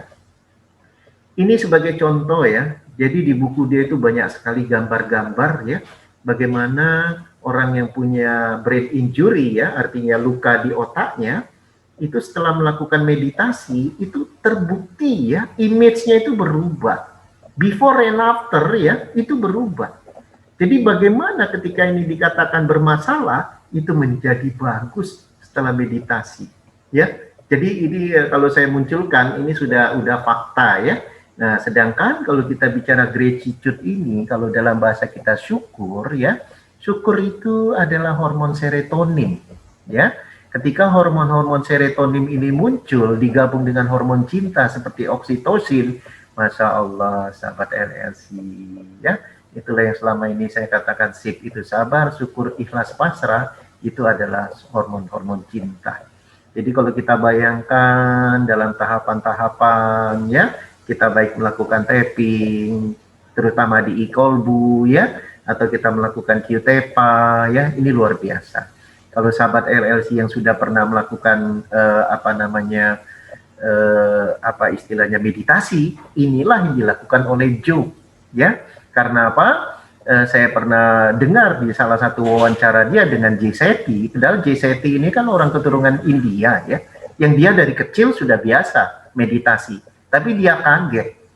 Dia ketika wawancara sama Joe, saya udah puluhan tahun meditasi, tapi saya tidak menghasilkan hal yang luar biasa. Iya, kata Joe, Anda tidak tahu prosesnya. Kalau Anda tahu ini prosesnya, Anda lakukan secara bertahap dan Anda yakinin it works. Dan akhirnya Jay Shetty sekarang di dalam beberapa bukunya juga mengatakan, ya, it works ya. Begitu kira-kira. Jadi ini sedikit saya singgung tentang gratitude, yang ini pada fase ketika melakukan transformasi diri, maka kita ajak para klien kita atau diri kita sendiri merasakan rasa syukur itu ya. Baik, saya teruskan. Kalau kita bicara brainwaves ya, betapa dalam kajian-kajian yang kita baca, kalau kita tadi 90-70% itu adalah hormon stres, karena sehari-hari kita main di high beta ya. Padahal kalau kita melakukan perenungan, terutama di pagi hari, ya, di malam hari, gitu ya, Masya Allah, ya pagi hari setelah sholat subuh atau sebelum sholat subuh, di malam hari ketika sholat malam atau setelah sholat isya, ya, Masya Allah luar biasa. Inilah yang kita akan kejar menuju ke alfa, ya, bahkan kita menuju ke deep alpha, ke theta. Di sini akan terjadi perubahan yang dahsyat. Karena apa? Teori brainwave ini ya mengantarkan kita kepada yang pernah saya jelaskan tentang koheren ya. Jadi kalau orang sudah memainkan nafasnya dengan pelan ya, betul-betul dalam keadaan rileks, maka terjadi frekuensi coherence ya. Maka sistem energinya akan mudah melakukan perubahan. Apalagi dilakukan secara bersama-sama. Kalau yang dilakukan oleh Joe itu sampai ada pernah ribuan orang gitu ya, itu tingkat keberhasilannya rata-rata di atas 50%. Itu menurut saya luar biasa ya. Nah, jadi jangan kita di dalam hidup itu justru memicu pikiran-pikirannya negatif, ini akan menjadi destructive interference ya. Apalagi kalau kita lagi melakukan sama-sama, ada yang mengganggu ya, ini akan mengganggu sistem frekuensi kita yang pernah saya bahas tentang koherensi ya. Nah, jadi inilah betapa ketika dilakukan bersama maka energi wave-nya luar biasa. Sendiri saja yang pernah dibaca oleh beberapa alat yang dilakukan oleh timnya si Joe, itu bagaimana magnetic field kita itu bukan hanya selama ini kita baca inci jaraknya, tetapi kilometer ya. Nah, itu kenapa kita bisa melakukan ini untuk distant healing juga ya. Baik, saya teruskan. Kesimpulannya sekarang, karena waktu kita sudah mendekati pukul 9. Jadi kalau dikatakan you are the placebo, itu adalah becoming the placebo. Artinya melakukan transformasi diri. Bagaimana ya dunia luar yang kita inginkan, yang akan datang, itu kita masukkan ke dalam pikiran kita. Ya, inilah yang dikatakan masuk ke dalam bawah sadar ya. Kalau Joe melakukan apa yang dikatakan meditasi, kalau kita bisa dengan tapping EFT atau nanti QTEPA, bahkan nih saya mau cerita sahabat LLC. Tadi pagi saya kasih satu quotes ya, suatu ingatan ya, bahwa sebenarnya kita banyak distract dalam kehidupan ini, apalagi dunia digital ya. Saya katakan di situ zikrullah ya. Zikrullah itu sebenarnya bentuk, kalau bagi umat Islam, bentuk yang lebih detailnya itu adalah ketika sholat ya. Ketika zikir secara menyeluruh, kita lihat sesuatu ingat Allah ya. Kemudian kita sampaikan apa yang kita inginkan, Masya Allah ya. Kalau kita selalu dekat dengan Yang Maha Pencipta, hati kita akan tenang. Itu sebenarnya coherence ya. Tidak harus kita ajak main nafas dulu ya, hitungan 4, tidak. Kalau kita udah terbiasa seperti itu, sebenarnya Masya Allah, the new you sebagai orang yang sehat, sukses, bahagia, itu akan terjadi ya. Jadi kalau kita nanti menginginkan surga, tempat kembali kita harus jadikan saat inilah surga itu. Karena apa? Kita memilih bahagia dan kita sudah mengadop cara-cara bahwa kita akan memaafkan masa lalu, kita menuju ke masa depan ya, kita lakukan yang terbaik hari ini. Baik sahabat RLC, karena waktu lebih baik kita elaborasi ya dalam pertanyaan. Nah, ini saya tutup. Terima kasih banyak, jazakallah khair, danki, merci, ya, bahasa-bahasa yang lainnya, gracia, saya nggak tahu. Terima kasih. Apakah moderator masih bersama kita? Atau saya langsung merangkap sebagai moderator? Baik, saya cek dulu. Bu Aceh, apa masih sama dengan kita? Atau saya langsung merangkap moderator? Saya cek dulu. Iya, nampaknya Bu Aceh ada, cuma nggak tahu. Masih Pak Edi, Bang Edi. Iya, gimana Bu Aceh? Ya, masih. Oke, standby. Ya, kedengaran? Ya, jelas. Kedengaran Ibu. Kedengaran. Ya, oke. Ya, alhamdulillah sudah berapa Edi mengenai suaranya putus-putus. Mungkin karena di ruangan. Mungkin videonya di off ya. Suaranya putus-putus Bu Aceh. Bu Aceh suaranya putus-putus kan? Karena jauh dari sinyal ya. Jadi nggak bagus. Atau nggak apa, saya aja langsung. Kedengaran nggak ya? Sudah oke, atau boleh dibantu Pak Edi kalau kurang jelas? Ya, silakan. Saya aja langsung ya, karena kurang bagus, di off aja videonya ya. Boleh ya? Karena kita satu rumah, jadi ya. Baik, terima kasih. Boleh. Baik, kembali ke forum. Silakan kalau ada yang mau bertanya, silakan. Angkat tangan atau dikasih kode seperti ini. Ya, Assalamualaikum Pak. Waalaikumsalam. Siapa yang pertama? Bu Sinta ya? Sinta ya? Bu Sinta. Kemudian yang kedua siapa yang kedua? Yang kedua siapa? Saya Iya. Pak, nanti nyusul saja. Pak Handoko sama Pak Hikmat ya. Baik. Ya Pak, Silakan Bu Sinta dulu, nanti Pak Handoko baru Bu Hikmat. Silakan Bu Sinta. Ya, terima kasih Pak. Assalamualaikum warahmatullahi wabarakatuh. Waalaikumsalam warahmatullahi wabarakatuh. Ya, perkenalkan saya Sinta dari Bandar Lampung. Ya, silakan. Oke, pertanyaan saya sederhana aja kok Pak. Saya sebenarnya Pak sudah lama nyari tentang buku Dr. Joy Dispenza. Cuman kalau versi Indonesianya kira-kira saya bisa dapat di mana ya Pak? Karena saya sekarang ini lagi rutin melakukan meditasi dari kelas ke kelas dan memang ada di kelas itu, di kelas meditasi saya yang suka, mentor kami suka cerita tentang Dr. Joy Dispenza. Ya. Gitu. Saya pengen cari bukunya Pak. Gitu. Ya. Udah gitu aja Pak. Terima kasih. Terima kasih. Lanjut ke Pak Handoko. Silakan Pak Handoko. Selamat malam Pak Edi. Malam Pak Handoko. Bapak, mohon maaf ini ada pertanyaan kaitannya dengan placebo tersebut. Apakah bisa untuk menyembuhkan orang yang menderita schizofrenia Bapak? Karena kaitannya schizofren itu kan yang bersangkutan tidak memahami proses neuro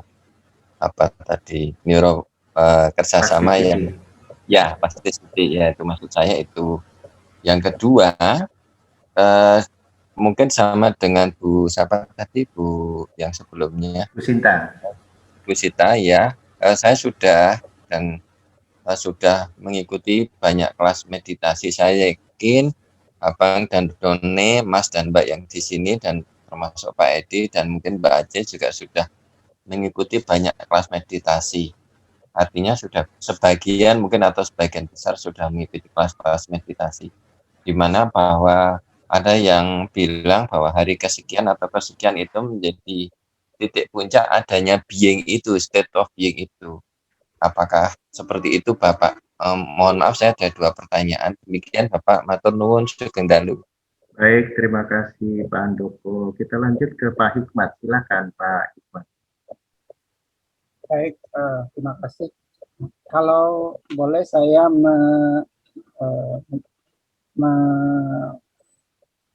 menangkap bahwa semua perubahan ini bisa terjadi kalau kita satu paham, sehingga dari paham itu menimbulkan keyakinan. Setelah yakin, timbul suhesti. Setelah ada suhesti, maka semuanya bisa terjadi seperti itu. Apakah betul begitu? Ya, baik, terima kasih Pak Hikmat. Baik, sahabat RLC, saya jawab dulu ya dari 3 pertanyaan, karena nanti kita buka lagi kepada pertanyaan yang berikut ya. Saya mulai dari pertanyaan dari Bu Sinta. Beliau mengatakan, Pak Edi, buku-bukunya Joe ada nggak yang dalam bahasa Indonesia? Setahu saya belum ada, ya. Bahkan yang terakhir itu buku dia adalah Becoming Supernatural, ya. Itu adalah sambungan dari Placebo, You Are the Placebo. Jadi dia setahu saya sudah menulis 6 buku, semuanya masih dalam bahasa Inggris, ya Bu Sinta ya. Jadi kalau nanti Ibu pengen bedah buku dia, nanti kapan-kapan saya bedah buku beliau yang lain seperti ini di LLC ataupun di Icon ya, karena saya juga alhamdulillah sudah membaca beberapa buku beliau ya, tapi belum ada yang dalam bahasa Indonesia. Kemudian pertanyaan Pak Handoko sehubungan dengan schizophrenia. Jadi schizophrenia ini ada 2 kondisi ya Pak Handoko ya. Pada kondisi yang memang dia tidak berkomunikasi, itu memang biasanya kita menggunakan obat-obatan, ya. Tetapi pada kondisi yang dia bisa berkomunikasi dan mengerti, itu bisa dilakukan agar nanti dia bebas dari obat-obatan, ya. Jadi bagaimana pendekatan penanganan mental itu memang tim kita yang memang punya rumah rehabilitasi mental itu bekerja sama dengan psikiater. Kapan saatnya dikasih obat, kapan tidak. Nah, jadi kalau di kita itu karena yang punya itu adalah umat Islam, ya, itu bukan diajak ke meditasi, diajaknya ke zikir, ya. Bahkan kajian zikir ini sudah dilakukan oleh Profesor Soleh. Profesor Soleh ini beliau S1-nya IAIN, S2-nya psikologi, dan S3-nya dia mengambil kedokteran di Fakultas Erlangga ya. Dia bukan mengkaji hormon cinta ataupun hormon kebahagiaan yang kita kenal dengan dopamin, oksitosin, serotonin, endorfin. Beliau malah mengkaji tentang kadar kortisol ya terhadap beberapa santrinya yang dilakukan untuk sholat malam. Jadi dia lebih pendekatannya ke arah Islam karena beliau beragama Islam ya. Kami sendiri kalau dibicarakan tentang meditasi, saya tidak pernah melakukan meditasi, saya lebih kepada zikir ya dengan pendekatan EFT. Kemudian kita ada juga di EFT itu namanya e-kolbu, dan ada juga sekarang yang sudah saya gabungkan antara pendekatan Jo ini itu dengan pendekatan quantum touch ya. Jadi pendekatan Jo kita sudah lakukan dengan QTEPA. Itu kita akan launching di hari Ahad ini, ada pelatihannya insya Allah. Jadi kalau Bapak tanya tadi, apakah setelah meditasi, setelah waktu tertentu, maka state of being itu akan terjadi, saya katakan tidak demikian. Dari beberapa bahasan Jo yang saya pelajari, itu bisa terjadi dalam hitungan 1-2 jam kalau orang itu memenuhi maknanya. Tetapi kalau maknanya tidak dipenuhi, maka butuh waktu. Ya. Nah, makna inilah yang ditanyakan oleh Pak Hikmat. Ya. Pak Hikmat dia memahami bahwa itu ada. Ya, maaf. Ada suara. Ada suara siapa ya?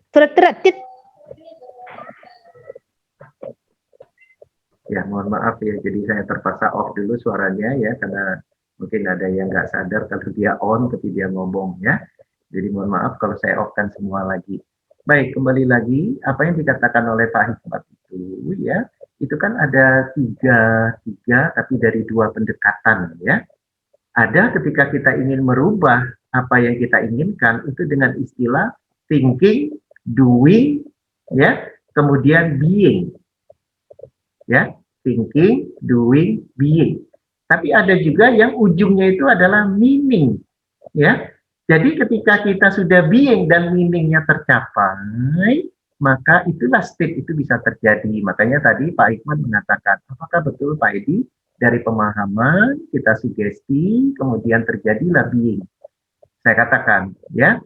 Jadi kalau kita misalnya bicara yang pertama tadi adalah sebelum meaning, itu kan kita feeling dulu, ya kan? Tapi kalau kita bicara being, sebelumnya kan doing dulu. Nah, bedanya kalau di dalam pendekatan tadi, kapan yang dikatakan karakter ataupun persepsi itu terbentuk setelah sekian lama, ya. Tapi Jo mengatakan tidak demikian. Kalau Anda lakukan meditasi, karena dia melakukan meditasi, ya saya jelaskan meditasi, ya. Kalau Anda lakukan meditasi, within an hour, 2 hours, dalam 1-2 jam, itu bisa terjadi. Dan itu bisa dinikmati oleh orang yang belum pernah meditasi. Nah, tapi kalau saya, karena saya umat Islam, saya lebih milih zikir, pendekatan quantum touch, ya, kemudian EFT, gitu ya.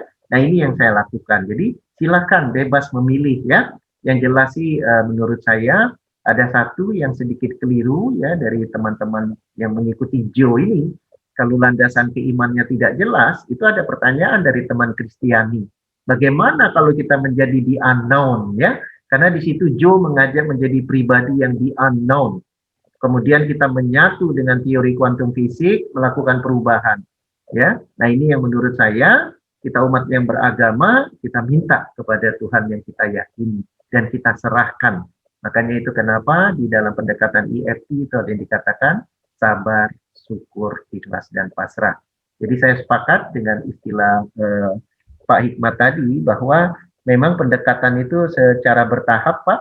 Jadi ya menuju ke pemahaman sampai kepada state yang kita harapkan, yang kita inginkan, itu memang begitu ya. Mulai thinking, doing, dan apa istilahnya itu thinking, doing, dan apa istilahnya tadi? Kadang-kadang saya lupa istilahnya ya. Thinking, doing, kemudian being ya. Thinking, doing, being, ada juga dari mulai kita feeling dan meaning ya.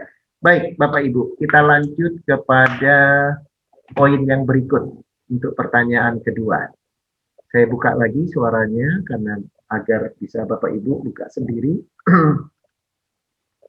Saya buka lagi suaranya.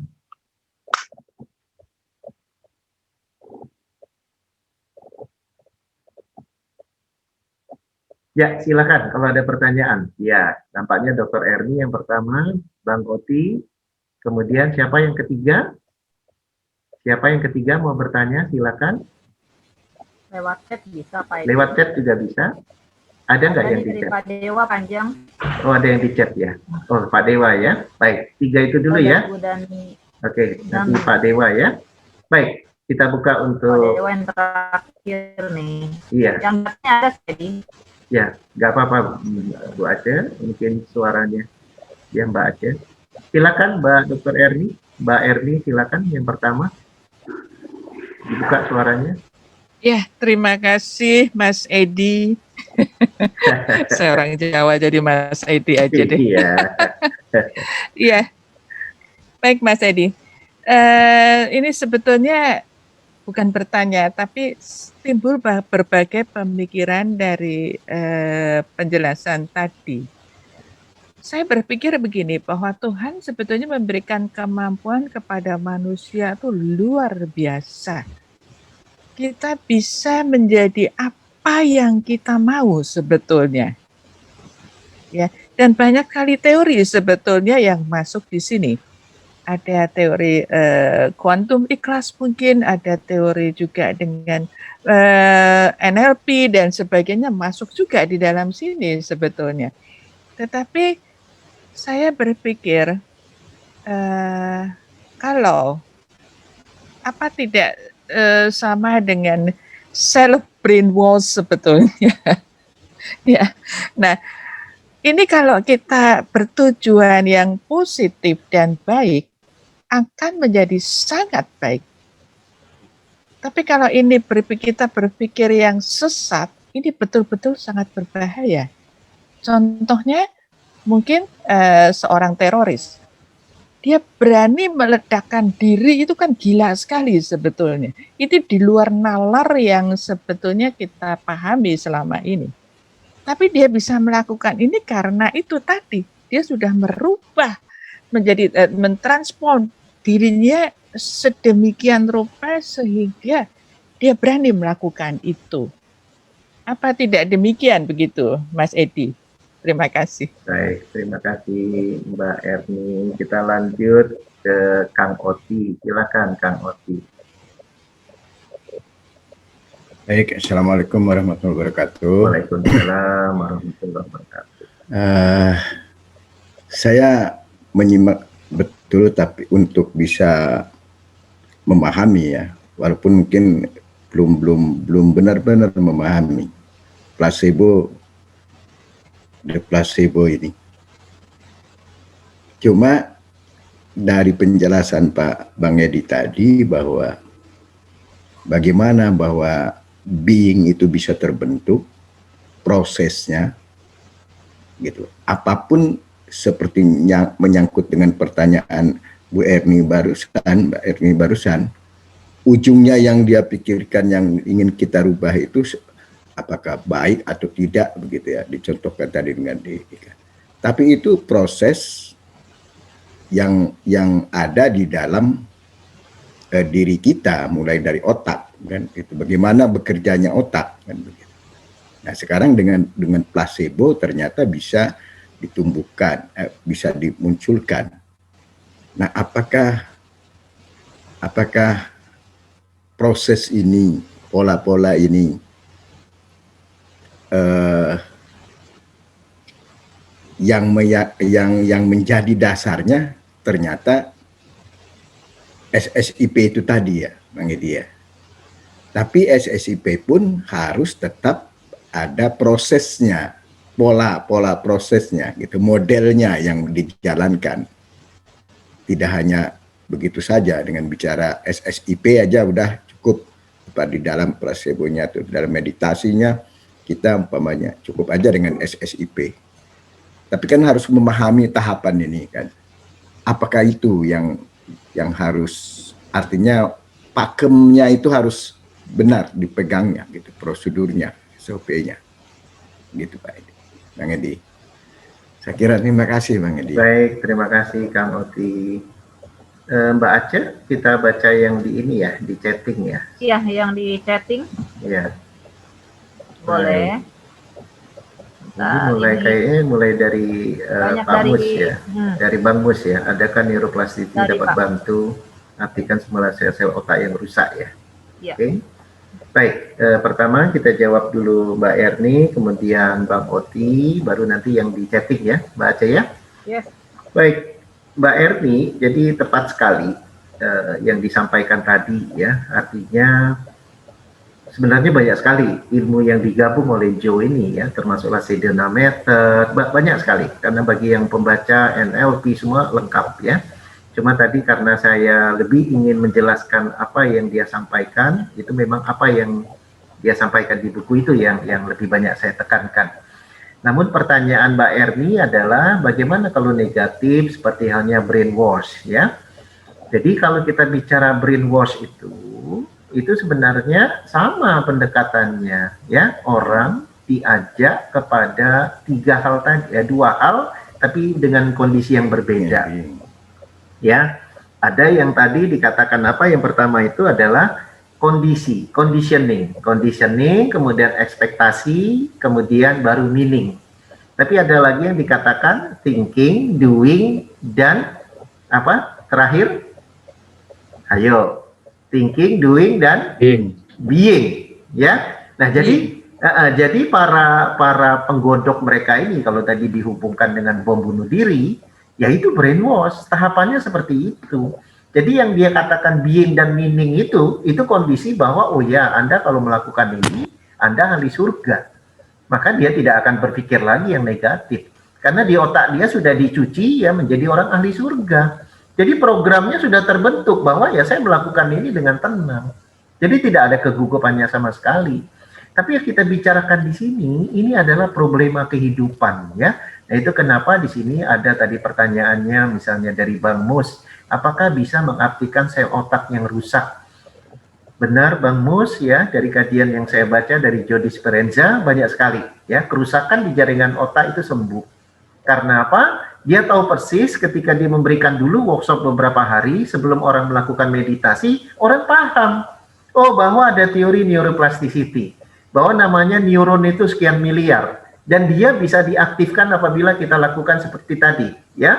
Mulai dari thinking bahwa kita berpikir bahwa itu bisa terjadi, kemudian kita lakukan, ya, dengan state tadi, kemudian dan terakhir dia akan terjadi perubahan. Karena apa? Sudah jadi being.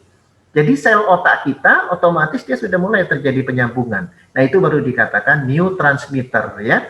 Jadi semua hormon-hormon positif, apakah itu dopamin, katekolamin, endorfin, itu bagian dari neurotransmitter. Jadi kerja sistem otak itu dengan berbagai hormon itu ada yang terjadi neurotransmitter di otak. Ketika dia sudah mulai melakukan itu, maka dia akan memerintahkan ya sistem jantung untuk semua zat itu mengalirkan hormon itu ke seluruh pembuluh darah. Ya, nah jadi itu sistem kerja secara ilmu kedokteran dia jelaskan. Tetapi karena beliau ini memahami kuantum fisik, dia bicara tentang magnet, ya. Bagaimana energi itu berpendar yang menjadi suatu magnet dan membayangkan kalau itu adalah kanker, misalnya tadi, oh ini kanker kulit. Bayangkan kanker kulit Anda sekarang ya berubah dalam hitungan menit dan Anda betul-betul surrender ya. Artinya disinilah perlu kepasrahan. Ini sehubungan dengan pertanyaan Bang Oti, ya. Dunia Barat juga sebagian beragama, Bang Oti. Jadi mereka memahami konsep pasrah, mereka memahami konsep syukur, ya. Jadi seperti halnya Joe ini, saya tidak mengecek dia agama apa, tapi dari bahasa dia saya yakin dia orang beragama, bukan yang ateis, ya. Dia katakan, Anda harus surrender, ya. Dengan Anda surrender, Anda melakukan kepasrahan total, maka yang namanya pasrah yang terjadi, terjadilah. Nah ini kenapa banyak sekali miracle things happen. Nah jadi bedanya ya Kang Oti, kalau kita kaji konsep SIP bagi yang agama Islam dengan understanding agama Islam, yang agama Kristen dengan agama Kristen, yang agama Buddha dengan agama Buddha, kita kembalikan ke persepsi masing-masing. Tetapi itu dilakukan Bang Oti, ya. Jadi pada fase mereka sekian jam ya melakukan meditasi, kalimat-kalimatnya Joe itu memang keluar kata-kata itu. Karena saya mengikuti ya untuk mempelajari, bukan mengikuti meditasinya, saya mengikuti kata-kata beliau, apa saja yang beliau sampaikan ketika melakukan meditasi itu saya coba memahami ya. Beliau mengingatkan ulang workshop 2-3 hari menjelaskan semua konsep ini sehingga orang paham, oh kalau saya meditasi itu bukan hanya sekedar meditasi.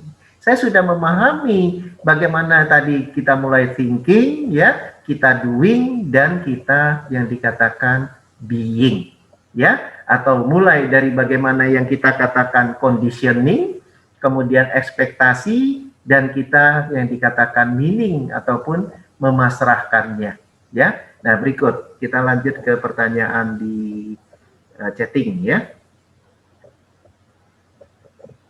Ini Pak Mus lagi, Bang Mus lagi bertanya, adakah placebo dalam perubatan modern dianggap sebagai suatu penipuan? Saya katakan tidak ya. Placebo itu bukan bentuk penipuan ya. Betapa placebo itu digunakan dalam rangka apa? Agar orang langsung tersugesti ya. Bahkan kalau kita pelajari kajian-kajiannya, tahapannya memang tidak dikasih tahu. Tapi lama-lama dikasih tahu, tapi orang yakin dan itu terjadi. Anda minum aja ini, tapi Anda yakinin Anda bisa. Ya, kemudian kita lanjut, apakah kanker kulit tidak dioperasi? Ya, kalau misalnya nanti bisa betul-betul yakin dengan tahapan ini, kenapa tidak? Karena kajian-kajian ini bukan suatu isapan jempol ya. Kalau nanti mau ya nanti, tapi bahasa Inggris kalau mau berminat ya, saya ada e-booknya ya. Kalau mau lihat betapa banyak sekali di dalam buku dia dengan penyakit-penyakit berat seperti kanker itu sembuh ya. Bahkan ada juga yang bisu, yang tuli, yang buta itu sembuh. Nah ini yang menurut saya ini luar biasa ya. Baik, saya teruskan lagi. Dari Bu Sri Handayani itu Pak, ini di atas. Sri Handayani di atasnya. Bagaimana kalau penyakitnya batu ginjal bisa tanpa operasi, dan beliau nanyain juga nomor HP Bang Edi. Ya, jadi gini ya, kembali lagi ya, kalau nanti pada pelatihan saya tunjukkan benar filmnya ya. Itu bagaimana tumor ya, tumor 3 inch itu dalam waktu 3 menit hilang. Ya, tumor kanker 3 inch dalam waktu 3 menit hilang. Ya, jadi kalau dibilang bisa nggak seperti batu ginjal, tumor aja bisa, apalagi batu ginjal. Tapi tadi kembali kepada keyakinan kita. Ya, makanya ini persoalan belief. Ya, kalau belief dalam bentuk sip-nya belum terjadi, masih banyak masa lalunya yang terpikir, terproyeksi. Makanya di dalam pendekatan yang dilakukan oleh Joe ya, Anda from known dari tahu menjadi tidak tahu, Anda kosong gitu loh. Itu dikatakan di unknown itu. Kalau saya tidak begitu, Anda dari tidak tahu, Anda menjadi tahu dan berharap kepada Sang Pencipta. Tapi kondisi state-nya itu yang kita dapatkan. State-nya harus kita dapatkan dengan SSIP ya. Karena nanti dalam kajian kita itu SSIP itu ternyata sudah mewakili semua hormon kebahagiaan ya, mewakili dopamin, mewakili oksitosin, mewakili serotonin, dan juga mewakili endorfin. Dia berkaitan erat. Jadi kita bermain tidak lagi pada dimensi waktu, tapi kita juga bermain di dimensi ruang. Pada waktu kita melakukan apakah itu dengan EFT, e-kolbunya atau QTEPA, itu kita betul-betul sudah betul-betul memasrahkan sepenuhnya ya. Pada state itu maka kun fayakun bisa terjadi. Itu yang ada film yang dibuat oleh Greg Braden ketika dia mempresentasikan itu di Milano, Itali, di depan kalangan kedokteran ya. Itu tumor kanker 3 inch hilang dalam hitungan 3 menit ya. Nah, jadi kembali lagi seperti kata Dr. Erni tadi, itu kembali ke kita ya. Karena apa? Kalau kita yakin itu terjadi. Tapi kalau tidak, seperti halnya kita tahu kisah para nabi dan rasul itu persoalan belief, ya. Laut merah bisa terbelah, ya. Api jadi dingin. Nah ini yang harus kita yakini. Kita kebanyakan selalu menggunakan kognitif kita, ya, bahwa oh itu tidak mungkin. Kita menggunakan logika-logika yang menurut kita tidak mungkin. Tapi kalau kita sudah baca dari beberapa kalangan seperti Joe, banyak lagi sebenarnya orang-orang seperti Joe ini di Amerika, ya. Dan memang menariknya Joe ini karena dia ngalamin langsung, ya, dari patah tulang belakang, ya, 6, ya, dan sembuh dalam hitungan 10 minggu. Itu menurut saya luar biasa, ya. Baik, saya lanjutkan lagi. Ada lagi Mbak Aceh? Ada dari Pak Dewa ya. Oke, Pak Dewa. Apakah efek placebo itu dapat berbentuk benda seperti yang sekarang banyak tersedia di marketplace, berbentuk perhatian atau aksesoris, belum memiliki pembuktian secara medis atau empiris, namun laris manis terjual dengan harga yang fantastis, karena diyakinkan dapat menyembuhkan banyak keluhan kesehatan dan it works, sebagaimana pendapat Bang Edi. Ya, bisa jadi ya, seperti batunya Ponari. Batunya Ponari itu juga efek placebo, ya. Cuma tadi, ya, makanya saya katakan, kalau saya pribadi, kita harus kembali kepada keyakinan beragama, ya. Jangan kita melakukan sesuatu untuk kesembuhan, itu tidak dalam rangkaian ibadah. Karena satu prinsip yang saya suka bicarakan kepada teman-teman dan klien, kesembuhan itu bonus. Kesembuhan itu bonus. Tapi proses SSIP itu yang kita harus nikmati. Sabar, syukur, ikhlas, pasrah. Agar apa? Kita dekat kepada Allah. Kita akan kembali kepadanya. Jadi jangan ngotot untuk sembuh. Nah, masalah prestasi-prestasi ini kita apresiasi. Dan ini kita harus pelajari dan kita harus coba. Kita diminta untuk ikhtiar secara optimal dengan metode yang smart. Ini menurut saya smart, ya. Cuma bedanya apakah Anda dengan meditasi, kalau saya memilih untuk tadi zikir, sholat malam gitu ya, IFT dengan Ikolbu gitu ya, termasuk QTPA yang nanti hari Ahad kita lakukan. Baik, ada lagi Mbak Aceh? Oh, ada lagi ya. Ada lagi, masih ada waktu ya. Bunda Kita Aufa ya. Bunda Aufa. Kalau kita udah berusaha placebo dengan diri kita secara berulang, tapi kita pun punya lingkungan yang kurang mendukung, komisinya menghadapi orang membuat kita nocebo. Oh, jadi begini ya Bunda Aufa ya, ketika Anda sudah mempelajari konsep-konsep seperti ini ya, kita harus punya sifat yang namanya EGP. Emang gua pikirin. Kalau kita masih perlu penilaian orang lain ya, capek hidup kita ya. Penilaian orang lain itu sudah baik pun bisa jadi buruk ya. Yang bagus ambil, yang jelek maafkan. Karena apa? Kalau kita tersugesti dengan apa kata orang, capek deh saya. Capek, hidupnya capek. Nah, kalau masih ada dibersih-bersih dulu ya. Nah, kalau Anda sudah ikut GISA atau pernah ikut EFT, ya lakukan peace personal procedure, karena apa kata si Joe ya, banyak orang ya yang susah untuk segera bergerak ke depan karena masa lalunya belum selesai. Ya, masa lalunya belum selesai. Jadi tidak bisa dipaksakan, harus retake dulu. Walaupun konsepnya tidak mengajak ke sana. Ya, kalau saya pribadi itu is a must, suatu keharusan. Karena dalam kajian agama kita harus melakukan pertobatan. Ya, kita harus tobat dulu. Ya, nggak mungkin kita tanpa tobat langsung diberi sesuatu yang luar biasa. Nah, ini yang menurut saya kita harus filter semua keilmuan ini ya. Kalau bagi yang umat Islam ya dengan keyakinannya, bagi Kristiani dengan keyakinannya silahkan. Ya, nah itu kira-kira yang saya bisa jelaskan Bunda Aufa. Jadi gimana nih Pak Edi, saya mau tuntas dari awal sampai akhir ngikutin ilmu ini gimana sampai saya merasa ingin membuktikan kalau saya juga pasti bisa sehat, saya bisa menjadi sesuatu yang baru, karena berawal dari sakit ini saya menjadi merasa tidak percaya diri dari keproduktifan saya, dari menjadi orang yang merasa tidak produktif sama sekali gitu. Saya telah udah memilih jadi ibu rumah tangga dengan segala alasan saya keyakinan ini yang terbaik, tapi dengan adanya sakit ini saya merasa tidak percaya diri dengan ketidakproduktifan saya gitu, Mbak. Ya, baik. Jadi gini Bunda ya, kita boleh pilih ya, kalau kita ingin lebih tahu dulu kita ikut kegiatan GISA, tapi kalau kita ada rezeki dan waktu kita ikut training, tapi andai kata training pun kita keterbatasan biaya, bicara saja dengan admin, karena bagi kita itu kalau memang biayanya bermasalah ya kita kasih diskon, terkadang juga kita kasih free ya.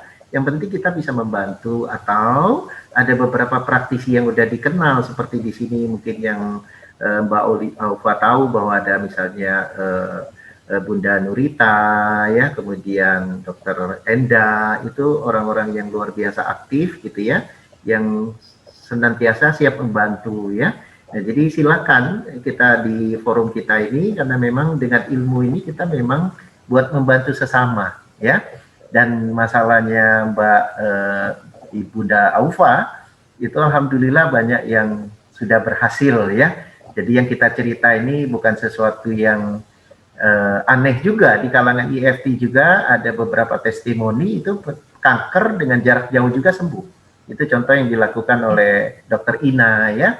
Dan saya pribadi juga ada, tapi saya nggak mau expose lah, biar teman-teman lah. Kalau saya nanti, waduh, mentang-mentang beliau yang ngomong, dia yang banyak kisah ya. Jadi lebih baik teman-teman yang baru merasakan, yang memberikan testimoni ya.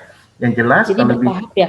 iya, Jadi bisa gitu. bisa bertahap kalau memang persoalannya dari mental. Tapi kalau persoalan fisik ada yang dalam hitungan menit. Di sini saya lihat ada hadir tuh Teh Lisdi ya.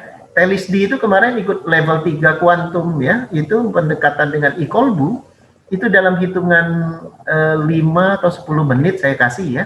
Itu yang tadinya nggak bisa berdiri langsung bisa berdiri. Nggak tahu apakah dia terus latihan gitu sampai sekarang udah makin bagus gitu ya.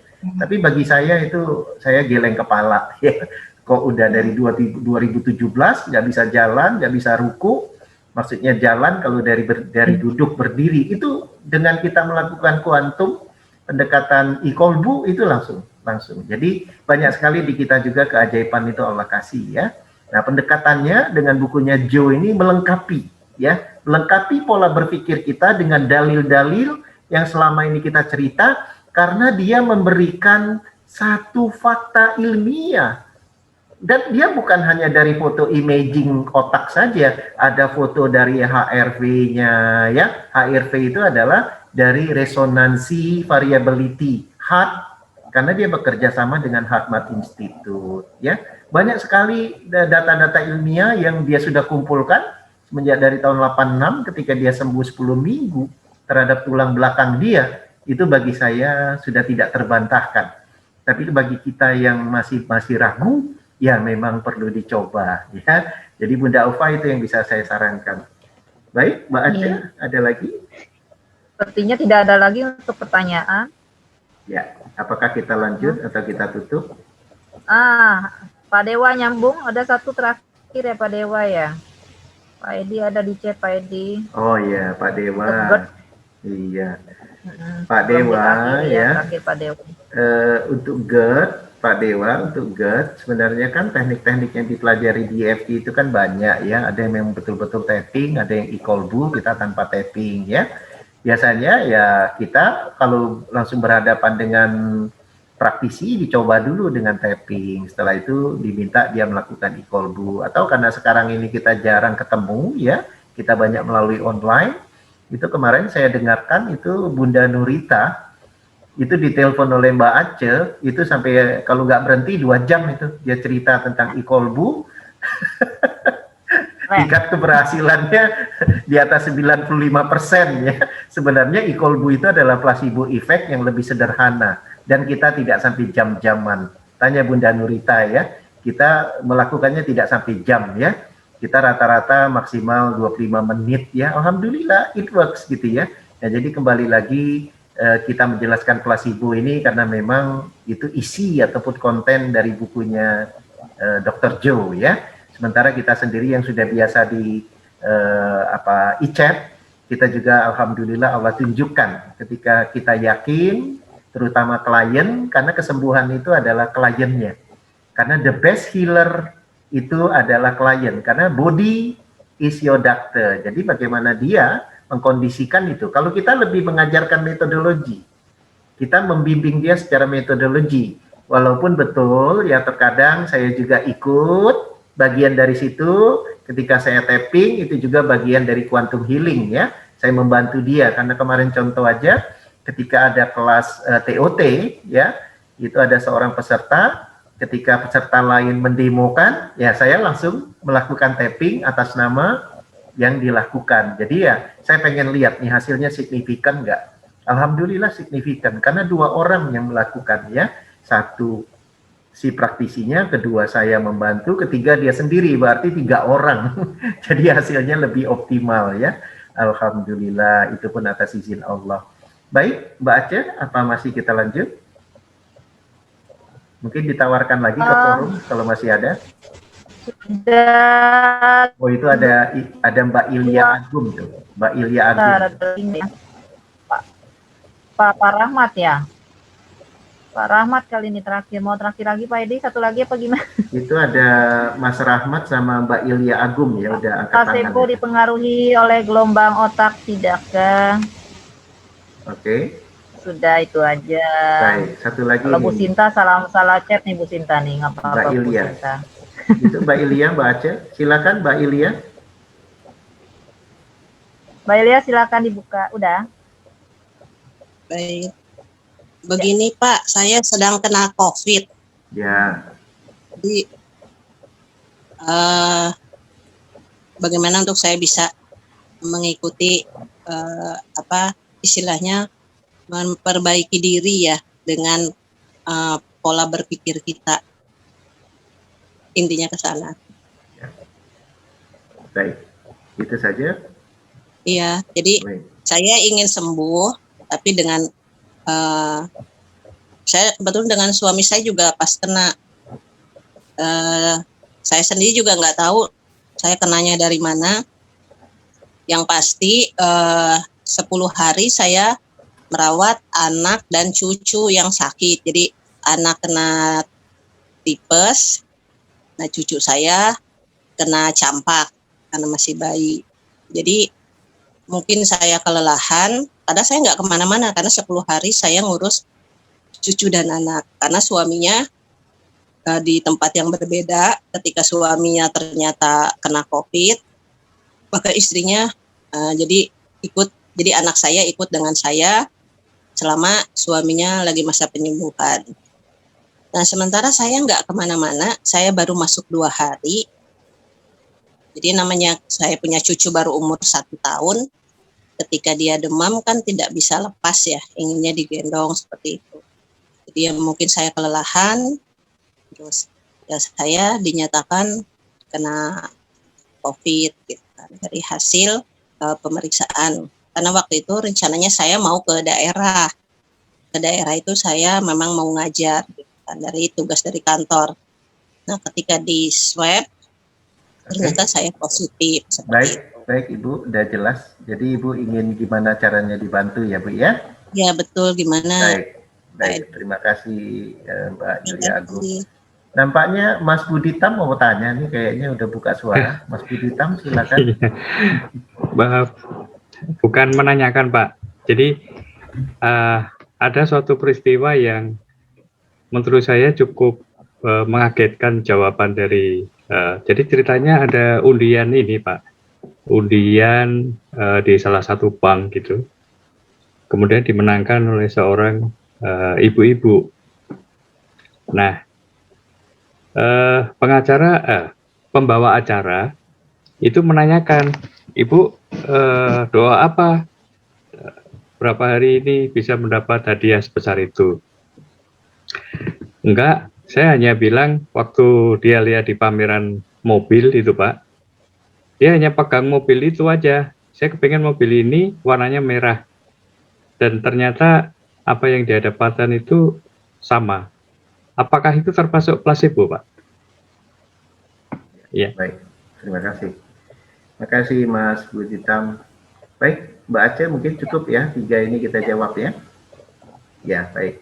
Terima kasih sahabat LLC, izinkan saya untuk jawab 3 terakhir ya, karena waktu, kalau enggak kita akan banyak sekali yang bisa kita diskusikan. Yang pertama dari Mas Rahmat, apakah placebo dipengaruhi oleh gelombang otak? Ya, insya Allah demikian. Karena kalau kita bicara terhadap bagaimana sistem kerja hormon, bagaimana sistem kerja frekuensi, itu dia bermain pada frekuensi yang dikatakan alfa dan theta. Kalau sistem hormon, dia bermain kepada hormon-hormon sehat. Ya, hormon-hormon sehat itu akan bekerja di alfa dan theta. Hormon sehat tidak bekerja di beta. Yang di beta itu hormon-hormon kecemasan. Jadi otomatis placebo itu kan positif, nocebo itu negatif. Nah itu ya. Jadi itu kenapa di jiwa yang tenang itu maka ya tidak galau, insya Allah juga sehat. Di dalam Islam itu dikatakan zikrullah ya. Jadikan sholat dan sabar sebagai penolongmu. Nah itu yang harus kita masuk ke dalam itu. Cuma kita jarang itu dikaji ya. Tapi Barat mengkaji itu bagus dengan meditasi. Nah kita yang jarang. Itu kenapa saya katakan Profesor Soleh itu termasuk bagus dia mengkaji, walaupun itu yang dia kaji tentang kortisol, ya. Baik, saya teruskan. Sekarang pertanyaan dari Mbak Ilya. Mbak Ilya, kita tadi saya akan coba jawab dengan 3 solusi persisian dengan Bunda Aufa, ya. Jadi karena kondisi sekarang ini sedang sakit, ya, jadi kita tidak nunggu training, tidak nunggu bisa, ya. Bisa dikontak ke admin kami untuk dibantu oleh saya, atau kalau kurang nyaman dengan laki-laki, silakan nanti mungkin nanti Bunda Nurita akan tulis nomor dia di chatting, ya, karena beliau yang selama ini buka praktek yang memang waktunya dia siapkan untuk membantu klien sesegera mungkin, ya. Nah, itu nanti hubungin Bunda Nurita. Tapi andai kata untuk memahami lebih lanjut bisa ikut acara kita, ya, itu biasanya GISA 2 minggu sekali, itu ada acara terapi gratis, kemudian atau ikut pelatihan-pelatihan kita, ya. Atau ikuti acara-acara talk kita setiap hari Senin dan Selasa. Malah minggu depan juga menarik untuk LLC, itu ada seorang dokter namanya Dr. Andini, ya. Beliau kembali lagi coba melihat diri sendiri dengan self love, itu sehari-hari sudah memuliakan si kecil dalam dirinya. Dan dia merasakan kebahagiaan yang luar biasa, nah itu dia akan berbagi dengan kita. Itu juga sebenarnya bagian dari placebo effect, ya, dari Dr. Andini Satiti MM, ya. Kemudian pertanyaan terakhir dari Mas Buditam. Ya, betul, Mas Buditam. Ya, jadi itu permainan placebo, ya. Dalam kajian ini permainan placebo. Tapi kalau dalam kajian-kajian yang lain itu adalah law of attraction, ya. Jadi persis kata Mbak Erni tadi, ini bisa dilakukan untuk hal-hal seperti itu. Saya pikir cukup ya Mbak Aceh, karena memang waktu udah jam 21.32. Alhamdulillah, makasih Bang Edi. Sahabat-sahabat LXI sekalian, sekali lagi terima kasih atas partisipasinya. Dan kembali kami infokan seperti yang sudah tadi di chat di Zoom, itu Bang Edi akan mengadakan workshop EFT Emotional Series, yaitu QTEPA, Quantum Emotional dan Physical Approach, yang sesuai banget dengan hari ini temanya, ya, yang dimana merupakan penggabungan teknik QT ataupun Quantum Touch dengan esensi pembelajaran EFT, akan diadakan hari Minggu ini tanggal 27 jam 13.30 waktu Indonesia Barat sampai 17.30. Bagi Bapak sahabat LLC yang ingin bergabung, ingin mempelajari secara detail manfaatnya, bisa hubungi admin di nomor yang tertera, ya. Yang tertera itu ada di chat juga, ada juga di WA group. Demikian kita akhiri bincang santai malam hari ini. Terima kasih kembali kami ucapkan.